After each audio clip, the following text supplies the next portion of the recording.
Hello friends. Did you know nearly 80% of those who watch my videos aren't subscribed?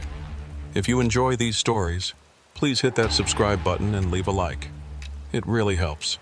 Thank you for being here. By the way, where are you watching from? Let me know in the comments. I've been running long-haul routes for 17 years now, and I've learned that the road has its own language. It speaks in the hum of tires on asphalt, in the rhythm of mile markers flashing past in the dark, in the way headlights cut through fog like knives through something solid. Most drivers learn to read that language early, or they don't last. But sometimes, just sometimes, the road says something you don't want to hear. And when that happens, you either listen or you pay the price. This particular run started like 1,000 others. I'd picked up a load of industrial parts in Reno, bound for a distribution center outside Bakersfield. A standard westbound haul across the state line, the kind of route I could drive in my sleep. It was late October, and the desert nights were getting cold. That sharp, dry cold that makes your breath visible even inside the cab. The forecast called for clear skies. No wind to speak of. Just that endless stretch of emptiness that makes up most of the Nevada-California border. Perfect conditions, or so I thought. I left Reno just after 8 in the evening, which put me crossing the state line somewhere around 11:30. That's when I like to drive, when the highway empties out and it's just you and the road and whatever thoughts you brought along for company. The radio was playing some old country station out of Sparks. Merle Haggard singing about silver wings and broken hearts, and I remember thinking how perfectly that kind of music fit the landscape. Nothing but sagebrush and darkness stretching out in every direction, the occasional pair of taillights way up ahead, disappearing around curves you couldn't quite see yet. The CB had been quiet most of the night. A few scattered conversations between drivers heading east, somebody complaining about construction backup near Winnemucca, but nothing worth joining in on. I kept it on channel 19 out of habit, the static buzz providing a kind of white noise that filled the spaces between songs.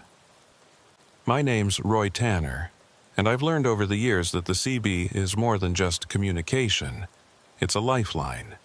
A way to stay connected to other people doing the exact same thing you're doing, fighting the same loneliness, covering the same miles. Even when nobody's talking, just knowing it's there makes the night feel a little less empty. I crossed into California around 11:45, the state line marked by nothing more than a faded sign half buried in tumbleweeds. The highway stretched ahead like a ribbon of darker darkness, cutting through the desert with the kind of geometric precision that makes you forget you're in the natural world. Out here, everything feels artificial, like someone drew the road with a ruler and forgot to add any of the details that make a place feel real. No trees, no buildings, just mile markers and the occasional reflector post catching your headlights. That's when I first noticed the overpass. It appeared maybe 2 miles ahead, visible only because of my high beams picking out the concrete support pillars. Nothing unusual about it. Overpasses are common enough even out here, carrying frontage roads or old ranch access routes over the highway. But something about this one caught my attention. Maybe it was the way it sat alone in all that emptiness, no other structures visible for miles. Maybe it was the way the shadows pooled underneath it, darker than they should have been given the clear sky and bright stars. Or maybe it was just the timing, the way it appeared right as Merle Haggard's voice faded out and the radio filled with static. I glanced at the clock on my dash. 11:47 p.m. The numbers glowed green in the darkness, and I remember thinking how precise they looked, how certain. Time always feels more solid when you're driving at night, each minute clicking by with mechanical regularity, marking your progress across the map. I was making good time, ahead of schedule by almost an hour, which meant I could afford to take it easy, maybe pull into a rest area for coffee if I needed it. The overpass grew larger as I approached, its concrete bulk blocking out a section of stars. It was a simple structure, nothing fancy, just two thick support pillars holding up a single span of roadway, maybe 30 feet above the highway. The kind of thing you pass under without thinking, barely registering its existence. But as my headlights swept across it, I saw something that made me ease off the accelerator just slightly. The shadows underneath weren't uniform. There was a shape there, a darker patch of darkness that didn't quite match the geometry of the structure. It hung at an odd angle, suspended between the support pillars, and for just a second, my brain tried to make sense of it. A tarp, maybe, or debris caught on something. But it moved slightly, swaying in a wind I couldn't feel, and that's when my hands tightened on the steering wheel. I passed under the overpass doing about 65, my eyes locked on the rearview mirror, watching that strange shadow recede into the distance. The moment I cleared it, the radio snapped back to clarity, Merle Haggard's voice returning mid-verse like nothing had happened. But something had happened. I could feel it in my chest. That tight, compressed feeling you get when your instincts are screaming at you but your rational mind hasn't caught up yet. I checked the mirrors again, but the overpass was already fading into the darkness behind me. Just another anonymous structure on an anonymous stretch of highway. The CB crackled then, just once. A brief burst of static that resolved into silence. I turned up the volume slightly, listening for voices, for anything that might explain the sudden interference. Nothing, just the endless hiss of empty airwaves. I kept driving, telling myself it was nothing, just a dead zone in the radio coverage, just my imagination filling in the blanks. But my jaw was clenched, and I couldn't seem to relax my grip on the wheel. Mile marker 47 slid past on my right, the reflective numbers catching my lights. Then marker 48. The road curved slightly to the southwest, following the contours of a dry wash I couldn't see in the darkness. I settled back into my rhythm, trying to recapture that peaceful feeling I'd had before the overpass. The dashboard lights cast a soft glow over the interior of the cab, illuminating the coffee thermos wedged into the cup holder, the logbook folded open on the passenger seat, all the familiar details of my mobile office. This was my space, my domain, and out here I was in control. Or at least that's what I told myself. At 2:47 a.m., the CB exploded with static. Not gradually, not a slow build, just instant maximum volume white noise that made me jump hard enough to swerve slightly into the left lane. I grabbed the volume knob and twisted it down, my heart hammering, adrenaline dumping into my system. The static cut off as suddenly as it had started, leaving behind a ringing silence that felt somehow worse. I stared at the CB unit, watching the channel indicator, waiting for it to happen again. The green LED display showed channel 19, same as always, but the squelch light was flickering erratically, like it was picking up something just below the threshold of audibility. I checked the clock. 2:47 a.m. exactly. The numbers glowed with that same green certainty, and I felt something cold settle into my stomach. I looked ahead at the road, and there it was again, maybe a mile distant. That same overpass rising out of the darkness like a monument to nothing. The same concrete pillars, the same span of elevated roadway, the same pooling shadows underneath. Impossible. I'd passed it hours ago, put at least 100 miles between me and that structure. But there was no mistaking it. The shape was identical, the placement was identical, even that strange hanging shadow was there. Suspended in the space between the supports, I checked my GPS unit. The little screen mounted on the dash showing my position as a blue dot crawling along a red line. According to it, I was exactly where I should be.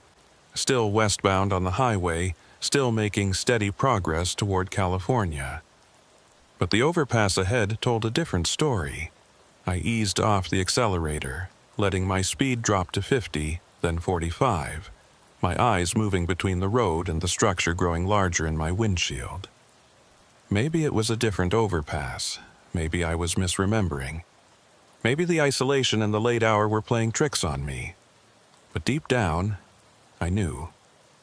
I'd seen enough roads, passed under enough bridges to know when something was wrong. The CB crackled again, softer this time, and through the static I thought I heard something.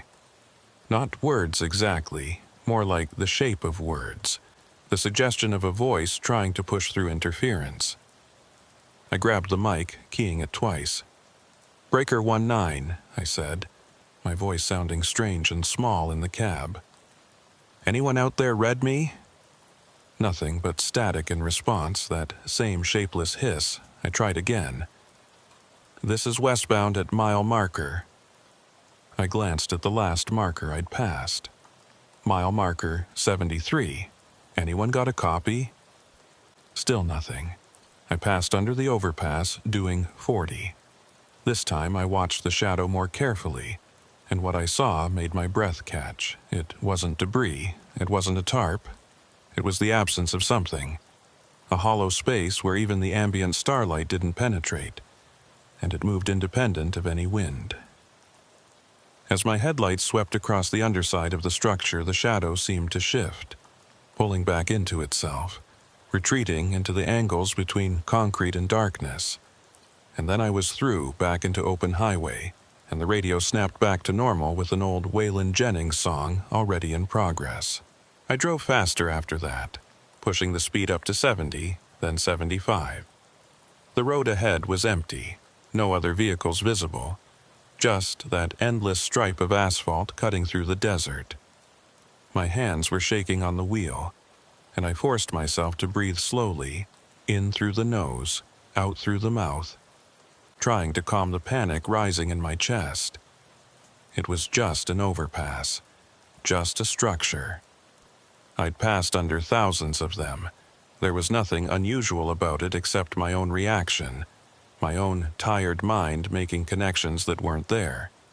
But at 2:47 a.m. the next night, when I was 200 miles north on a completely different highway, the CB filled with static again. Same time, same intensity. And when I looked up at the road ahead, I saw it. That overpass, rising out of the darkness like it had been waiting for me, like it knew I was coming. And in the space underneath, between those concrete pillars, that shadow hung suspended, watching, waiting, and I understood with terrible clarity that distance didn't matter. The overpass wasn't following me. I was following it. Or maybe we were following each other, locked in some pattern I didn't understand, bound together by something that had started the moment I first passed beneath it. I didn't stop driving that night. Couldn't. Every time I thought about pulling over, about taking a break at one of the rest areas that dotted the highway, I'd imagine that overpass appearing in my mirrors, imagine what might be waiting for me in the shadows underneath. So I kept moving, kept my speed steady, kept the CB volume low enough that I couldn't hear the static when 247 rolled around again. But I could see the squelch light flickering, could feel the interference even if I couldn't hear it, and that was almost worse. 3 days after that first encounter, I found myself approaching the Nevada-California border again, this time heading eastbound with a load of agricultural equipment. I'd told myself I wouldn't take this route again, that I'd request different assignments, stick to highways that didn't pass through that particular stretch of desert. But here's the thing about long-haul trucking.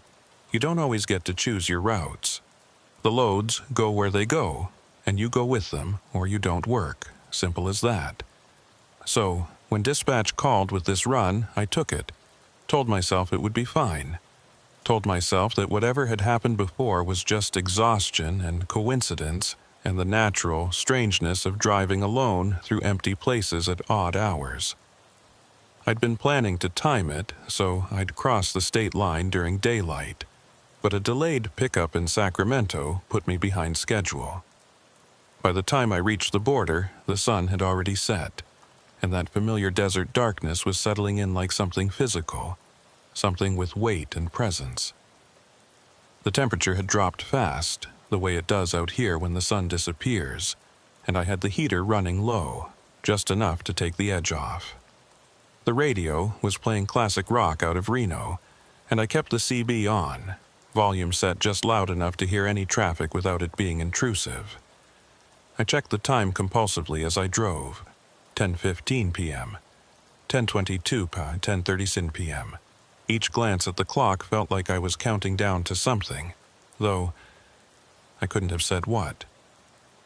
The rational part of my brain kept insisting that 2:47 a.m. was hours away, that I'd be long past this section of highway by then, probably pulled over for the night at a truck stop with bright lights and other people around. But another part of me, the part that had learned to trust instinct over logic, knew better.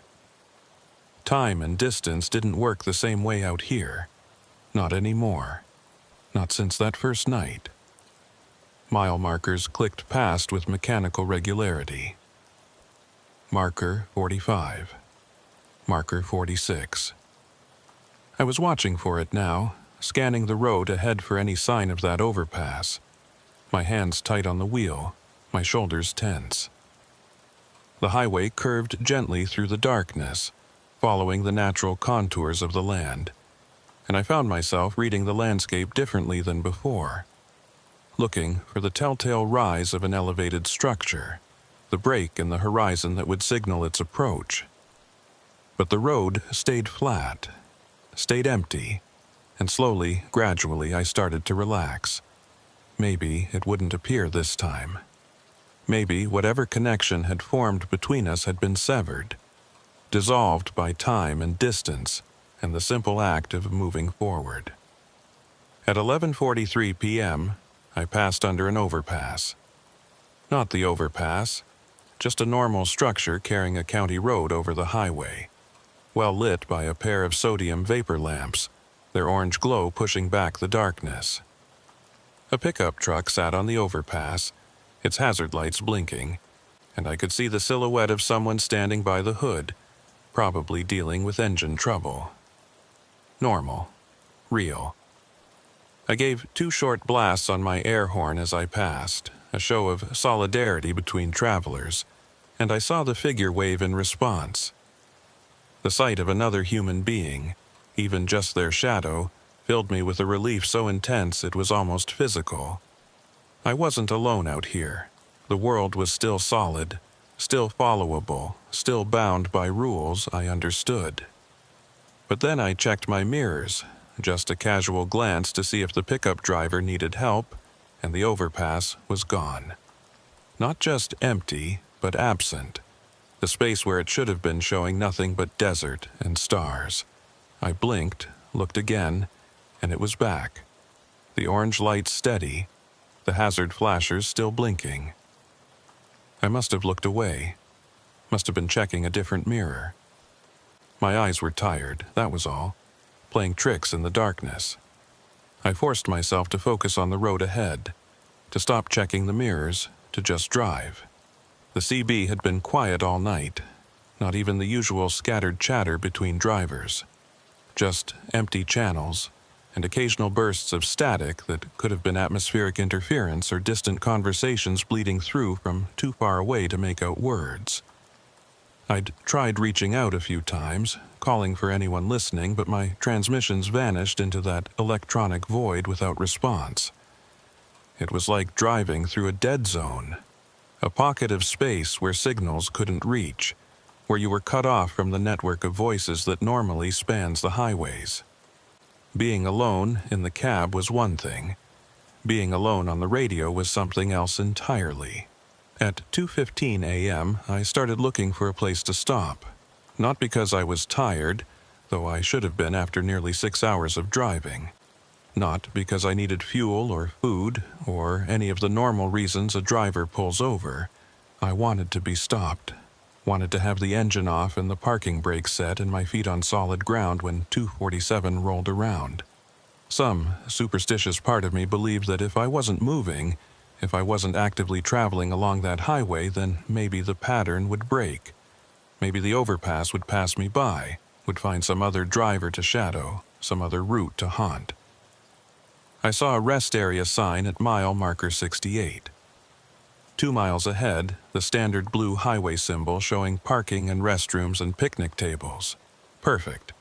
I could pull in, kill a half hour, let 247 come and go while I was safely parked with other travelers around me.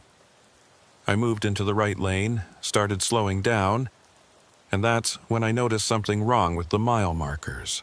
The last one I'd passed had been 68, but the next one said 66. I was going backwards, or the markers were.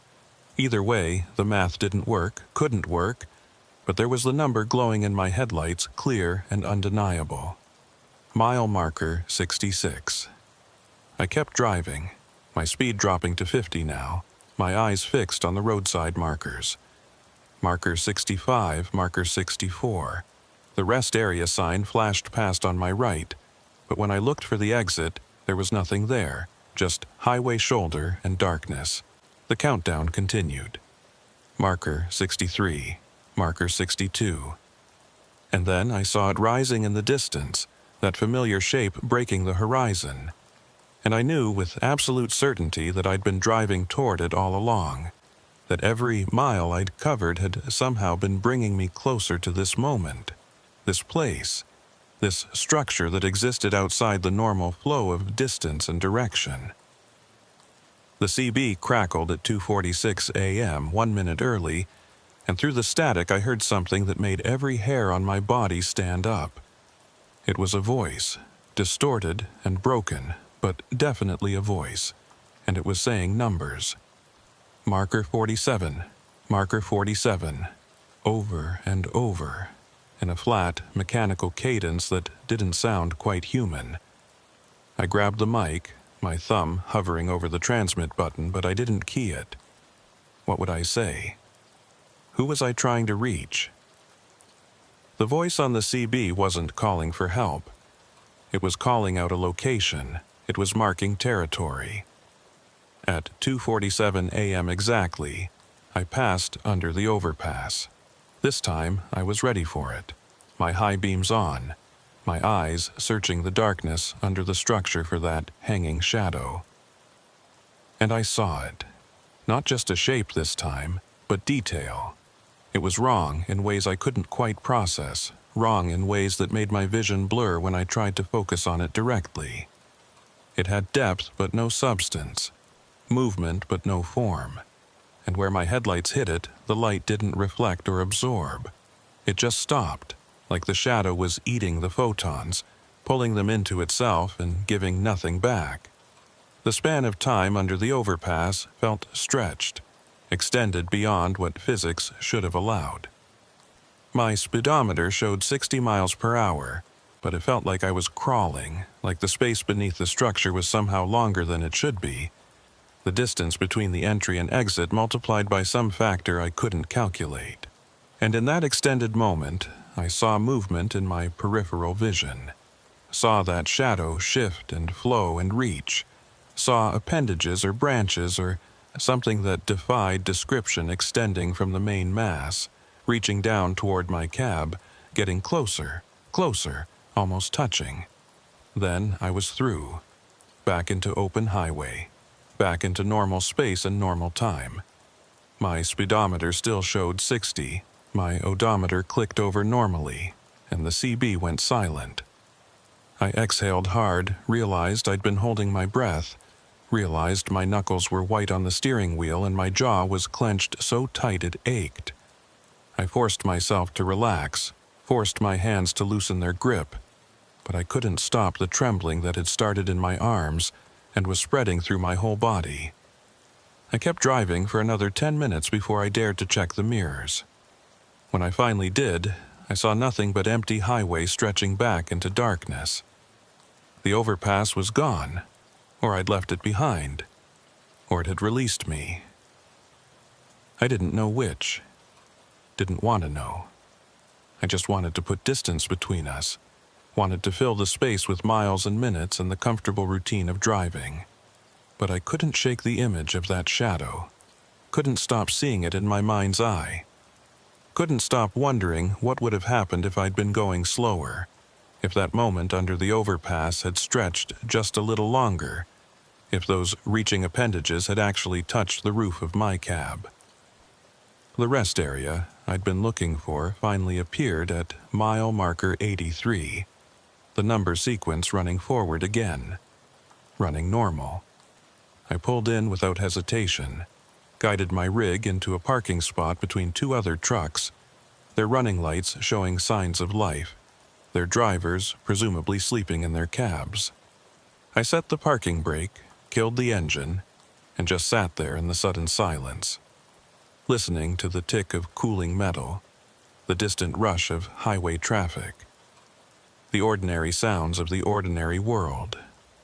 My hands were still shaking, my heart was still racing, but I was stopped. I was safe, or at least that's what I told myself.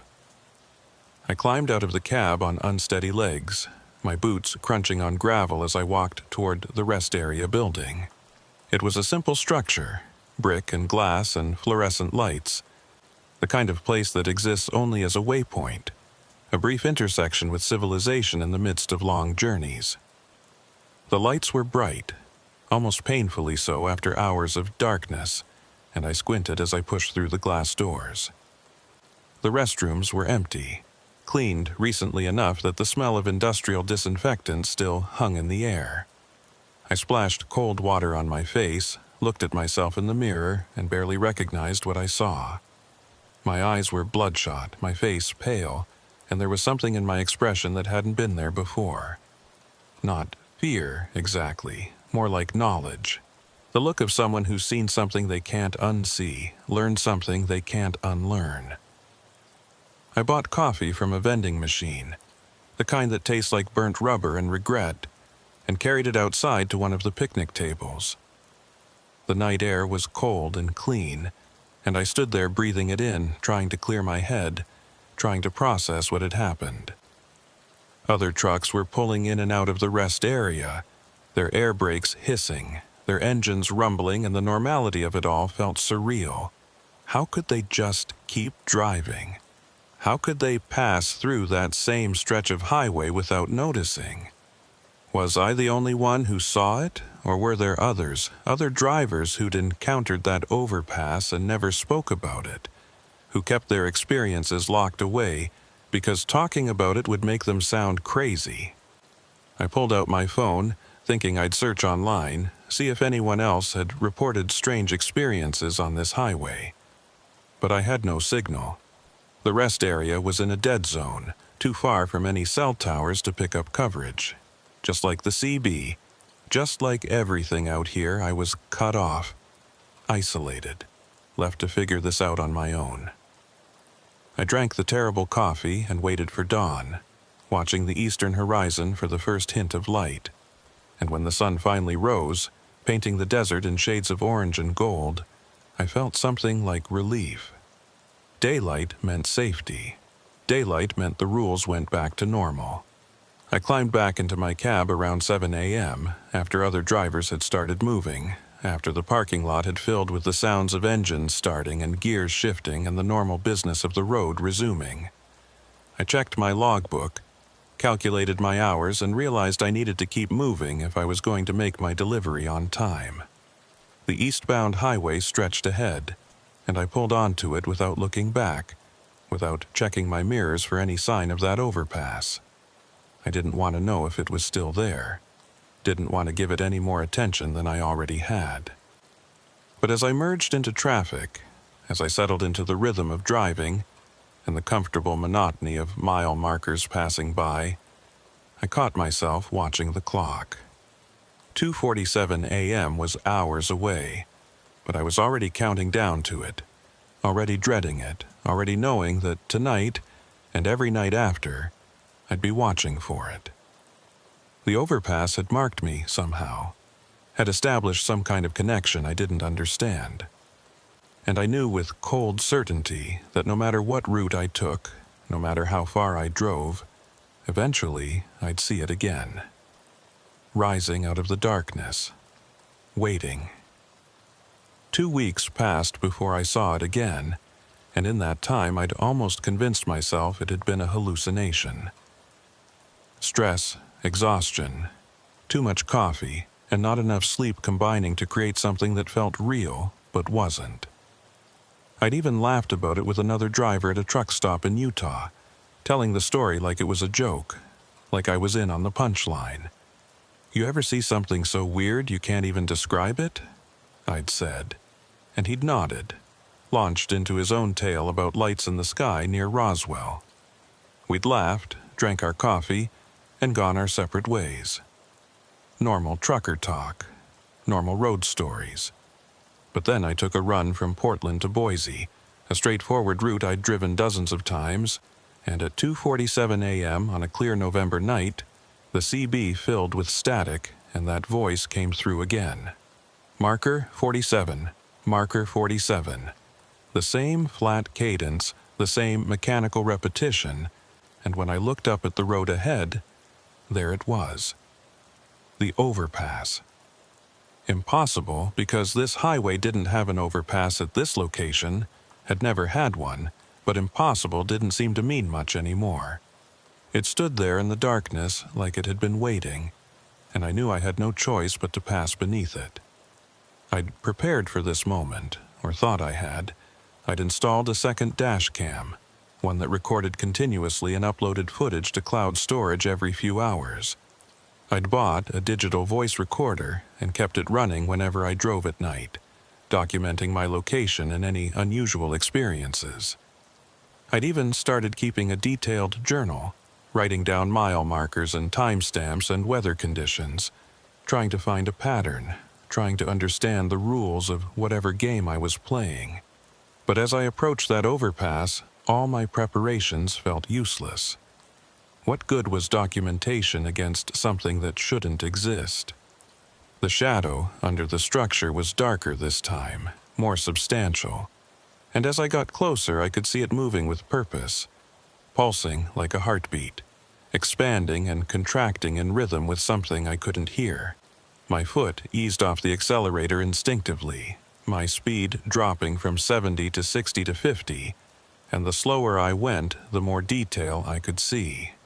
The shadow had texture now, not smooth, but layered, like it was made of overlapping sheets of darkness folded on top of each other. And within those layers I thought I saw shapes, suggestions of form, almost faces that appeared and dissolved before I could focus on them. I grabbed the CB mic, keyed it, and spoke into the static. "What do you want?" My voice sounded strange, too loud in the quiet of the cab, and I immediately felt foolish. What did I expect? An answer? A revelation? But the static shifted, changed pitch, and through it I heard that voice again, but this time it said something different. Not marker 47. Something else. Something that sounded like my name. Roy. Roy. Roy. Over and over in that same mechanical cadence, and the sound of it made my skin crawl. I passed under the overpass doing 40, my hands locked on the wheel, my eyes fixed straight ahead, refusing to look at the shadow, even though every instinct screamed at me to watch it, to track its movement, to know where it was. The moment stretched again, that same temporal distortion, and this time I heard something else. A sound like wind, but not wind, more like breathing, deep, slow, rhythmic breathing that seemed to come from everywhere and nowhere, that filled the cab despite the windows being closed, that made the air feel thick and hard to pull into my lungs. Then I was through, back into normal space, and the breathing stopped. The CB went silent, and I realized with a jolt that something had changed in my cab. The temperature had dropped, not gradually but instantly, and I could see my breath misting in the air. My heater was still running, still set to the same temperature it had been, but the cab felt like a freezer. I cranked the heat up to maximum, held my hands in front of the vents, and waited for warmth that was slow to come. Even after 10 minutes of driving, even after the temperature gauge showed normal, I couldn't shake the chill that had settled into my bones.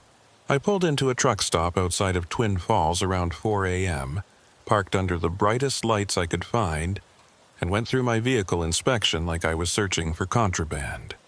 I checked every panel, every door, every possible place something could hide or attach itself, looking for I don't know what. Evidence. Proof. Some physical trace of what had happened under that overpass. But there was nothing. The rig was clean, normal, exactly as it should be, and yet I knew something had changed. Something had come back with me. I didn't sleep that day. Couldn't. Every time I closed my eyes, I saw that shadow, saw those almost faces shifting in the darkness, heard my name spoken in that mechanical voice. I drank coffee until my hands shook, ate food I couldn't taste, and checked my cameras obsessively, reviewing footage from the night before. The recordings showed exactly what I'd experienced. The overpass appearing on an empty stretch of highway, the dashcam's view going dark for exactly 37 seconds as I passed underneath, then returning to normal. But the thermal camera I'd mounted to capture the underside of the structure showed something else. Something I watched 3 times before I could fully process it. The shadow showed up on thermal imaging, not as cold or hot, but as absence, a void in the electromagnetic spectrum where no heat signature registered, where even ambient temperature seemed to disappear. And as my truck passed beneath it, tendrils of that void reached down, touched the roof of my cab, and seemed to probe, to search, to taste. The contact lasted less than 2 seconds, but I could see the impact. A small patch of my cab's thermal signature changed, dimmed, like heat was being drawn out of the metal, like something was feeding. I showed the footage to a mechanic at the truck stop, told him I was worried about insulation failure, about heat loss in the cab. He looked at the thermal images, frowned, and said he'd never seen anything like it. Offered to check my roof panels, but when he climbed up to inspect them, he found nothing wrong. No damage, no wear, no explanation for the cold spot that was clearly visible in the footage. He climbed down looking puzzled, told me it was probably just a camera glitch, and suggested I get the thermal unit recalibrated. I thanked him, paid for diesel I didn't need, and got back on the road. The next encounter happened 3 nights later, on a different highway in a different state, and then 4 nights after that, and then 2 nights after that. The intervals were getting shorter, the appearances more frequent, and I started to notice other changes. Mile markers near the overpass always seemed wrong, running backward or skipping numbers or repeating. The GPS would show my location shifting slightly, placing me a 1/4 mile or half a mile from where I actually was.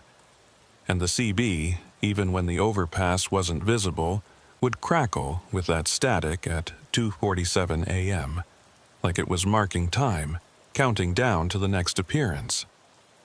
Other drivers started to notice something was off about me. I could see it in their expressions when I'd pull into truck stops, the way they'd glance at my rig and then away, like there was something about it they didn't want to acknowledge. A few times, people I knew, drivers I'd been friendly with for years, wouldn't make eye contact, wouldn't engage in conversation. One guy I'd known since my rookie years, a veteran hauler named Dale, who taught me half of what I know about the road, actually crossed to the other side of a parking lot to avoid passing near my truck. When I caught up with him later and asked what was wrong, he just shook his head and said, "Can't explain it, Roy. Something about your rig just feels off. You might want to get it blessed or something." I laughed it off at the time, but his words stuck with me. Get it blessed. Like the truck was cursed. like something from those old trucker legends about haunted highways and ghost riders had attached itself to my vehicle. I'd always dismissed those stories as entertainment, campfire tales to pass the time, but now I wasn't so sure. Maybe there was truth in them. Maybe other drivers had experienced exactly what I was going through, and the stories were their way of warning others, of putting language to something that defied description. I started researching online during my downtime, searching for any reports of strange overpasses, unusual structures, temporal anomalies on highways. I found more than I expected. Forums full of drivers describing experiences similar to mine. Structures appearing where they shouldn't. Time distortions. Shadows that moved with purpose. Most of the posts were old, some dating back years, and most of them ended the same way. The driver would post their initial experience, would document one or two follow-ups, and then would go silent. No final update. No resolution. Just absence. I tried contacting some of them, sending private messages asking if they'd found answers, if they'd figured out how to make it stop. Most messages went unanswered. A few bounced back with notifications that the accounts had been deleted, but one driver, a woman who'd posted about a similar overpass in New Mexico, wrote back. Her message was brief, typed in all lowercase like she was too tired for proper grammar. Stopped driving, sold my rig, got an office job. Still see it sometimes when I close my eyes. Don't know if it ever really lets go. Sorry I can't help. Good luck. That message terrified me more than any of the encounters with the overpass itself. The idea that it might be permanent, that even leaving the road wouldn't free me from it made everything feel hopeless. But I couldn't stop driving. This was my life, my career, my identity. I was a trucker, it was all I knew how to be. So I kept taking loads, kept covering miles, and kept watching the clock count down to 2:47 a.m. every night, knowing that sooner or later I'd see that overpass rising in the darkness ahead. The rest areas became my refuge. I started timing my routes to ensure I'd be parked somewhere, anywhere. When 2:47 rolled around, I'd pull in around 2 a.m., kill the engine, and sit there in the cab with all the lights on, watching the clock, waiting for the moment to pass. And most nights, it worked. Most nights, the static would come and go without the overpass appearing, and I'd breathe a sigh of relief and know I was safe for another 24 hours. But not always. Sometimes, even parked, even surrounded by other trucks and lights and the infrastructure of civilization, I'd look out my windshield at 2:47 a.m. and see it there, just beyond the rest area's fence, standing in empty desert where no structure should be, its shadow pooling under the lights like spilled ink. Those nights were the worst, knowing it was close, knowing it was watching, knowing that the only thing protecting me was a chain-link fence and a couple hundred yards of parking lot. I started sleeping during the day, forcing myself to adjust my schedule so I'd be awake at night, alert when the overpass was most likely to appear. My logbook became a mess of violation entries, hours that didn't add up, rest periods that happened at the wrong times. Dispatch started asking questions, suggesting I might need to take some time off, see a doctor, get my head straight. But I couldn't explain, couldn't tell them the truth. So I just kept driving. It was mid-December when everything changed, when I learned the truth about the overpass, when I understood that what I'd been experiencing wasn't supernatural or paranormal, or any of the other words we use to describe things we don't understand. It was worse than that. It was geographical. I'd taken a load from Denver to Sacramento, a route that took me back through that same stretch of Nevada-California border where it had all started. I'd been avoiding this specific highway for weeks, but my dispatcher had been insistent, had even implied that my job might be at risk if I kept turning down assignments. So I'd accepted, told myself I could handle it, told myself that maybe enough time had passed that the overpass would leave me alone. I was wrong. I saw it for the first time around 11 p.m., still 100 miles from the border. It appeared on the roadside, not over the highway but beside it, standing in open desert like someone had built a bridge to nowhere. The structure glowed faintly in my headlights, and I could see that shadow underneath, darker and more substantial than ever before. I kept driving, keeping my eyes on the road, but I could feel it tracking my movement, could feel its attention like a weight on the side of my face. By midnight, I'd seen it 3 more times, always off to the side, always watching, and each time it was closer to the highway, like it was migrating, repositioning itself for something. At 2:30 a.m., I passed a rest area and made a split-second decision to pull in, to try to wait out whatever was coming. But as I slowed down, as I started to move into the exit lane, I saw the overpass standing at the end of the off-ramp, blocking the way into the rest area. Not metaphorically, literally. The structure was there, solid and real, and there was no way to reach the parking area without passing beneath it. I swerved back onto the highway, my heart hammering, and kept driving. The CB crackled at 2:47 a.m., right on schedule, but this time the message was different. Not my name, not marker numbers, just a single word, repeated over and over in that mechanical voice. Tonight, tonight, tonight. I saw the real overpass, the one from that first encounter, appear 5 miles ahead. But this time I could see other structures behind it, a whole line of them stretching back into the darkness like a convoy, like a procession. They were all identical, all casting the same impossible shadow, and they filled the horizon from edge to edge. There was no way around them, no way to turn back. The road only went forward, and forward meant under those structures, through that corridor of darkness that had been waiting for me since October. I thought about stopping, just pulling over to the shoulder and refusing to move, forcing them to come to me if they wanted me. But I knew instinctively that stopping was worse, that the only safety was in motion, in pushing through whatever was waiting ahead. So I kept my speed steady at 65, watched the first overpass grow larger in my windshield, and prepared myself for what was coming. The moment I passed under the first structure, everything changed. The world outside my windows disappeared, replaced by that same deep darkness I'd seen in the thermal footage, that void where heat and light and everything else went to die. My headlights stopped working, not because they'd failed, but because there was nothing for them to illuminate. The dashboard lights stayed on, casting a faint glow over the interior of the cab, but everything beyond my windshield was absolute absence. I could still feel the truck moving, could feel the vibration of tires on asphalt, could hear the engine running steady, but I had no sense of direction, no sense of speed, no sense of how far I'd traveled or how much farther I had to go. The odometer stopped advancing.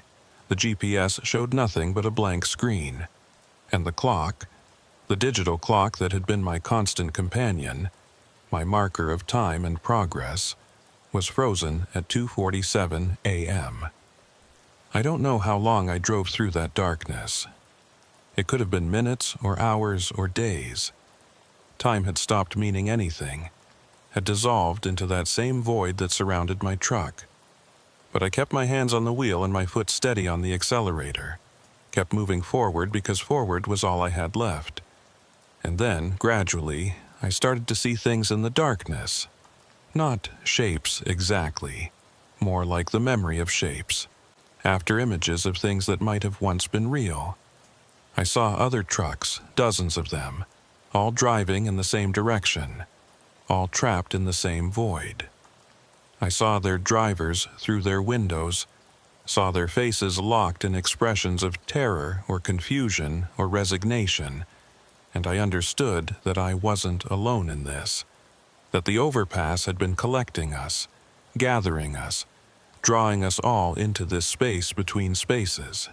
I saw buildings that looked like rest areas but weren't, structures that held perfect copies of the facilities I'd visited over the years but were somehow wrong, somehow hollow. I saw mile markers counting up and down simultaneously, showing numbers that didn't exist, coordinates for places that had never been mapped. And I saw the shadow, the thing that lived under the overpass, and realized it wasn't one entity but many. A whole network of them spanning the highway system, feeding on the isolation and exhaustion and loneliness that every long-haul driver carries with them. Then, without warning, without transition, I was through. Back into normal space. Back into the real world. Dawn was breaking over the eastern horizon, painting the desert in shades of gold and red, and I was on a highway that looked familiar but wasn't quite right. The mile markers were wrong, the exit signs showed towns I'd never heard of, and my GPS had reset itself completely, showing no history, no saved locations, no record of any of the routes I'd driven. I pulled over at the first opportunity, killed the engine, and just sat there as the sun rose higher, washing the darkness away, making everything look normal and safe and real. But I knew better now. I'd seen what waited under those overpasses, had experienced firsthand the space between the places we know, the void that exists in the margins of our maps and routes and schedules. And I understood that I'd never really escape it, that it would always be there, waiting for 2:47 a.m., waiting for the moment when I was alone and isolated and vulnerable. I called my dispatcher that morning, told them I needed time off, told them I wasn't feeling well. They gave me 2 weeks, and I spent that time trying to research what had happened, trying to find some official record of that overpass, some proof that it existed outside my own experience. What I found was worse than nothing. I found accident reports from that section of highway, dozens of them, all clustered around the same general area. Trucks that had driven off the road for no apparent reason. Drivers who'd been found dead in their cabs with no signs of injury or distress. Vehicles that had simply vanished between 1 mile marker and the next, never to be seen again. The reports went back decades, all the way to when the highway was first built, and they all shared the same details. The incidents happened at night, usually between 2 a.m. and 3 a.m., and they always occurred near mile marker 47. I dug deeper, found historical records about the highway's construction, and learned something that made my blood run cold. The original plans had included an overpass at mile marker 47, a structure meant to carry a county service road over the highway. But during construction, the overpass had collapsed, killing 3 workers. The project was abandoned, the bodies never recovered, and the service road was rerouted. According to official records, no overpass was ever completed at that location. The structure I'd been driving under for months, the thing that had been stalking me across multiple states, had never existed in the physical world. But it existed somewhere, in some space between intention and reality, between what was planned and what was built. That overpass had taken form, and it was still there, still reaching out across the highway system, still pulling drivers into whatever void it had created. The workers who'd died during the collapse, were they part of it now? Were they the intelligence behind those shadows, the consciousness that spoke my name through static? I didn't know, couldn't know. But I understood that the overpass was permanent, that it would outlast every driver who encountered it, that it would keep appearing and disappearing and collecting us one by one until every stretch of highway was infected with its presence. I went back to work after 2 weeks, not because I felt ready, but because I had no choice. Bills needed paying. Life needed living. And the road was all I knew. But I drive different now. I avoid the Nevada-California border. I never run routes at night if I can help it. And most importantly, I keep my CB off between 2:45 and 2:50 a.m. every night, because I don't want to hear that static. Don't want to know if it's calling my name. Don't want any reminder of what's waiting out there in the darkness. But sometimes, despite all my precautions, I'll glance at my mirrors and see it there in the distance. That overpass, standing alone in empty desert, or hovering over an empty stretch of highway, its shadow pooling underneath like oil. And I know it hasn't forgotten me. No, it never will. Because I passed through its darkness and came out the other side. And that kind of contact leaves a mark, creates a connection that distance and time can't sever. Other drivers see it too. I know they do. I've learned to recognize the look, that same haunted expression I wore for months, that same exhaustion that comes from dreading nightfall. We don't talk about it. Don't compare notes. Don't try to warn each other. Because what would we say? There's an overpass that doesn't exist, and if you drive under it enough times, it might pull you into a darkness you'll never escape. Who would believe that? Who would take that seriously? So we keep driving, keep hauling our loads across the country, keep passing under overpasses that might or might not be real, might or might not be watching us, might or might not be waiting for that perfect moment to reach out and pull us into whatever space exists between the places we know. And we mark time by the clock, and we trust our maps, and we pretend that the road is just the road, that distance is real and time is linear and the world makes sense. But late at night, when I'm alone in my cab and the highway stretches empty ahead of me, I sometimes wonder how many of us are left. How many drivers are still out here, still running from or toward those structures that shouldn't exist. And I wonder what will happen when the last of us finally passes through that darkness and doesn't come back. Will the overpasses fade away? Will they find new prey? Or will they just keep standing there in the margins of reality, waiting for the next generation of drivers to discover them, to pass beneath them, to learn what we've learned? I don't have answers. Only questions, and the certain knowledge that at 2:47 a.m. tonight, and every night after, I'll be watching for it. That overpass, my overpass, the one that marked me, that knows my name, that's waiting for me somewhere out there in the darkness between mile markers, between moments, between the real world and whatever lies beyond it. The road goes on forever. And so does the overpass. And so, I suppose, do I. Driving, always watching, always waiting for that shadow to appear in my headlights and claim what it thinks belongs to it. But not tonight. Please, not tonight.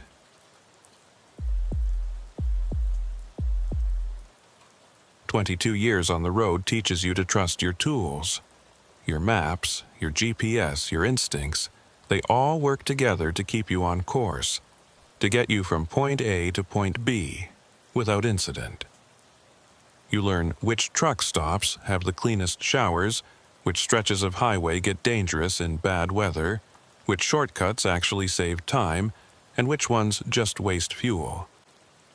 The job is about patterns and routines, about building a system that works, and sticking to it. So when your GPS tells you to do something that doesn't make sense, that goes against every map you've ever read and every route you've ever run, you notice, you pay attention, and if you're smart, you don't follow it. I'm Mason Cole, and I've been hauling freight across the Southwest since 2001. I know these roads like I know my own face in the mirror, every curve and grade and peculiarity. The desert routes are my specialty. The long, empty stretches through New Mexico and Arizona where you can drive for an hour without seeing another vehicle, where the landscape doesn't change and time seems to move differently. Most drivers hate these runs, find them boring or unsettling, but I've always found them peaceful. There's a clarity in that emptiness, a simplicity that makes everything else fall away. Just you and the road and the endless sky. This particular trip started in Albuquerque on a Tuesday afternoon in late March. I'd picked up a load of construction materials bound for a development project outside of Las Cruces. Standard freight. Nothing special. The weather was perfect. Clear skies and mild temperatures, the kind of day that makes you remember why you chose this life. I pulled out of the loading dock around 2 p.m., got myself situated on I-25 South, and settled in for what should have been a straightforward 4-hour drive. The interstate was quiet that afternoon, just a few cars and the occasional semi moving in either direction. I had the radio tuned to a Navajo station out of Gallup, traditional music mixing with contemporary sounds, and the CB was set to channel 19 with the volume low. Everything felt normal, routine, exactly as it should be. I passed through Socorro around 3:30, watched the VLA radio telescope array spread across the plains to the west, and continued south into the emptiness that characterizes this part of New Mexico. Around 4:45 p.m., maybe 20 miles north of Truth or Consequences, my GPS started acting strange. Not broken exactly, but confused. The screen flickered once, twice, and when it stabilized, the route it was showing didn't match what I knew. According to the GPS, I should take exit 34B in 12 miles, a route that would save me almost 40 minutes and get me to Las Cruces well ahead of schedule. I frowned at the screen, tried to reconcile what it was telling me with what I knew about this highway. There was no exit 34B on this stretch. Exit 34 existed, a standard off-ramp leading to a state road that connected to a few small towns, but there had never been a B designation, never been a secondary exit at that location. I glanced at the printed atlas I kept wedged between the seats, the old-school backup that had saved me more times than I could count when technology failed. According to the atlas, exit 34 was a simple, single off-ramp with no branches or alternatives. The GPS had to be wrong, displaying outdated information or pulling data from some corrupted file. It happened sometimes, especially in rural areas where road changes didn't get updated promptly in the databases. I made a mental note to ignore the suggested route and stick to I-25 all the way to Las Cruces just like I'd planned. But the GPS kept insisting. Every few minutes it would chime and display a new notification. Faster route available via exit 34B. The estimated time savings grew more specific. 37 minutes, then 42, then 39. The precision struck me as odd, like the system was calculating something in real time, adjusting its predictions based on conditions I couldn't see. I tried changing the settings, telling the GPS to stick to major highways only, to avoid unpaved roads, to prioritize my original route. Nothing worked. It kept showing that exit, kept promising time savings, kept chiming with increasing frequency. By the time I reached the 10-mile marker before exit 34, the GPS had become almost frantic in its insistence. The screen pulsed with notifications, the chimes sounding every 30 seconds, and the route display had zoomed in to show exit 34B in detail. According to this view, the exit split from exit 34 about halfway down the off-ramp, branching to the east on a road that curved around a series of low hills before rejoining the interstate 40 miles south. The road looked legitimate in the GPS rendering, marked as a state highway with a proper designation, NM 447. I'd never heard of it, never seen it on any map, but the GPS displayed it with the same authority it showed every other road in its database. I passed a sign marking 5 miles to exit 34, and that's when I noticed something that made my hands tighten on the wheel. The landscape around me had changed, subtly, but definitely. The hills that had been visible to the east were closer now, arranged differently than I remembered, and the quality of light had shifted. It wasn't quite sunset, wouldn't be for another 2 hours, but the sun seemed lower, the shadows longer, like time had jumped forward without my noticing. I checked the dashboard clock, 5:03 p.m. Exactly when it should be. But the light was wrong. The CB crackled with a brief burst of static, just enough to make me glance at it, but no voices came through. The channel indicator showed 19, same as always, but the signal strength meter was fluctuating wildly, bouncing from full bars to nothing and back again. I keyed the mic, called out for anyone listening, but got only silence in return. Not even static, just empty air, like I was transmitting into a void. Exit 34 appeared ahead, the green highway sign exactly where it should be, and I started to move into the right lane out of habit before I remembered I wasn't taking it. But as I drew closer, I saw something that made me ease off the accelerator and stare. The exit sign had 2 arrows, one pointing to the standard off-ramp marked Exit 34, State Road 187. And below it, smaller but clearly visible, another arrow pointing to a split in the ramp itself. Exit 34B, State Highway 447. The sign was official, proper green reflective material with white lettering, identical in style to every other exit sign on the interstate. It looked like it had been there for decades, weathered and faded by years of desert sun. I checked my mirrors, saw no traffic behind me, and made a decision I'd spend weeks questioning. I took the exit. Not because I believed the GPS, not because I thought the route would actually save time, but because I needed to know, needed to see where that secondary exit led, needed to understand how a road could exist in reality but not on any map I'd ever studied. Curiosity, that's what I told myself. Professional thoroughness. The desire to update my own knowledge of these routes. But looking back, I think it was something else. I think the road wanted me to take it. And I think, on some level, I didn't consciously acknowledge, I knew that. The off-ramp curved down from the interstate in a smooth arc, exactly like 1,000 other exits I'd navigated. But halfway down, I saw it. A split in the pavement. A branch leading east while the main ramp continued west towards State Road 187. The branch was marked with a small blue sign, 447 East. The asphalt was older here, more cracked and faded than the main ramp, and tumbleweeds had piled up along the edges, but the road was clearly maintained, clearly passable. Someone used this route. Someone knew it existed. I guided my rig onto 447 East, felt the change in the road surface immediately. The asphalt was rougher, more textured, and the tires hummed at a different pitch. The highway curved around those low hills I'd noticed earlier, following the natural contours of the land, and within minutes the interstate had disappeared behind me, hidden by terrain and distance.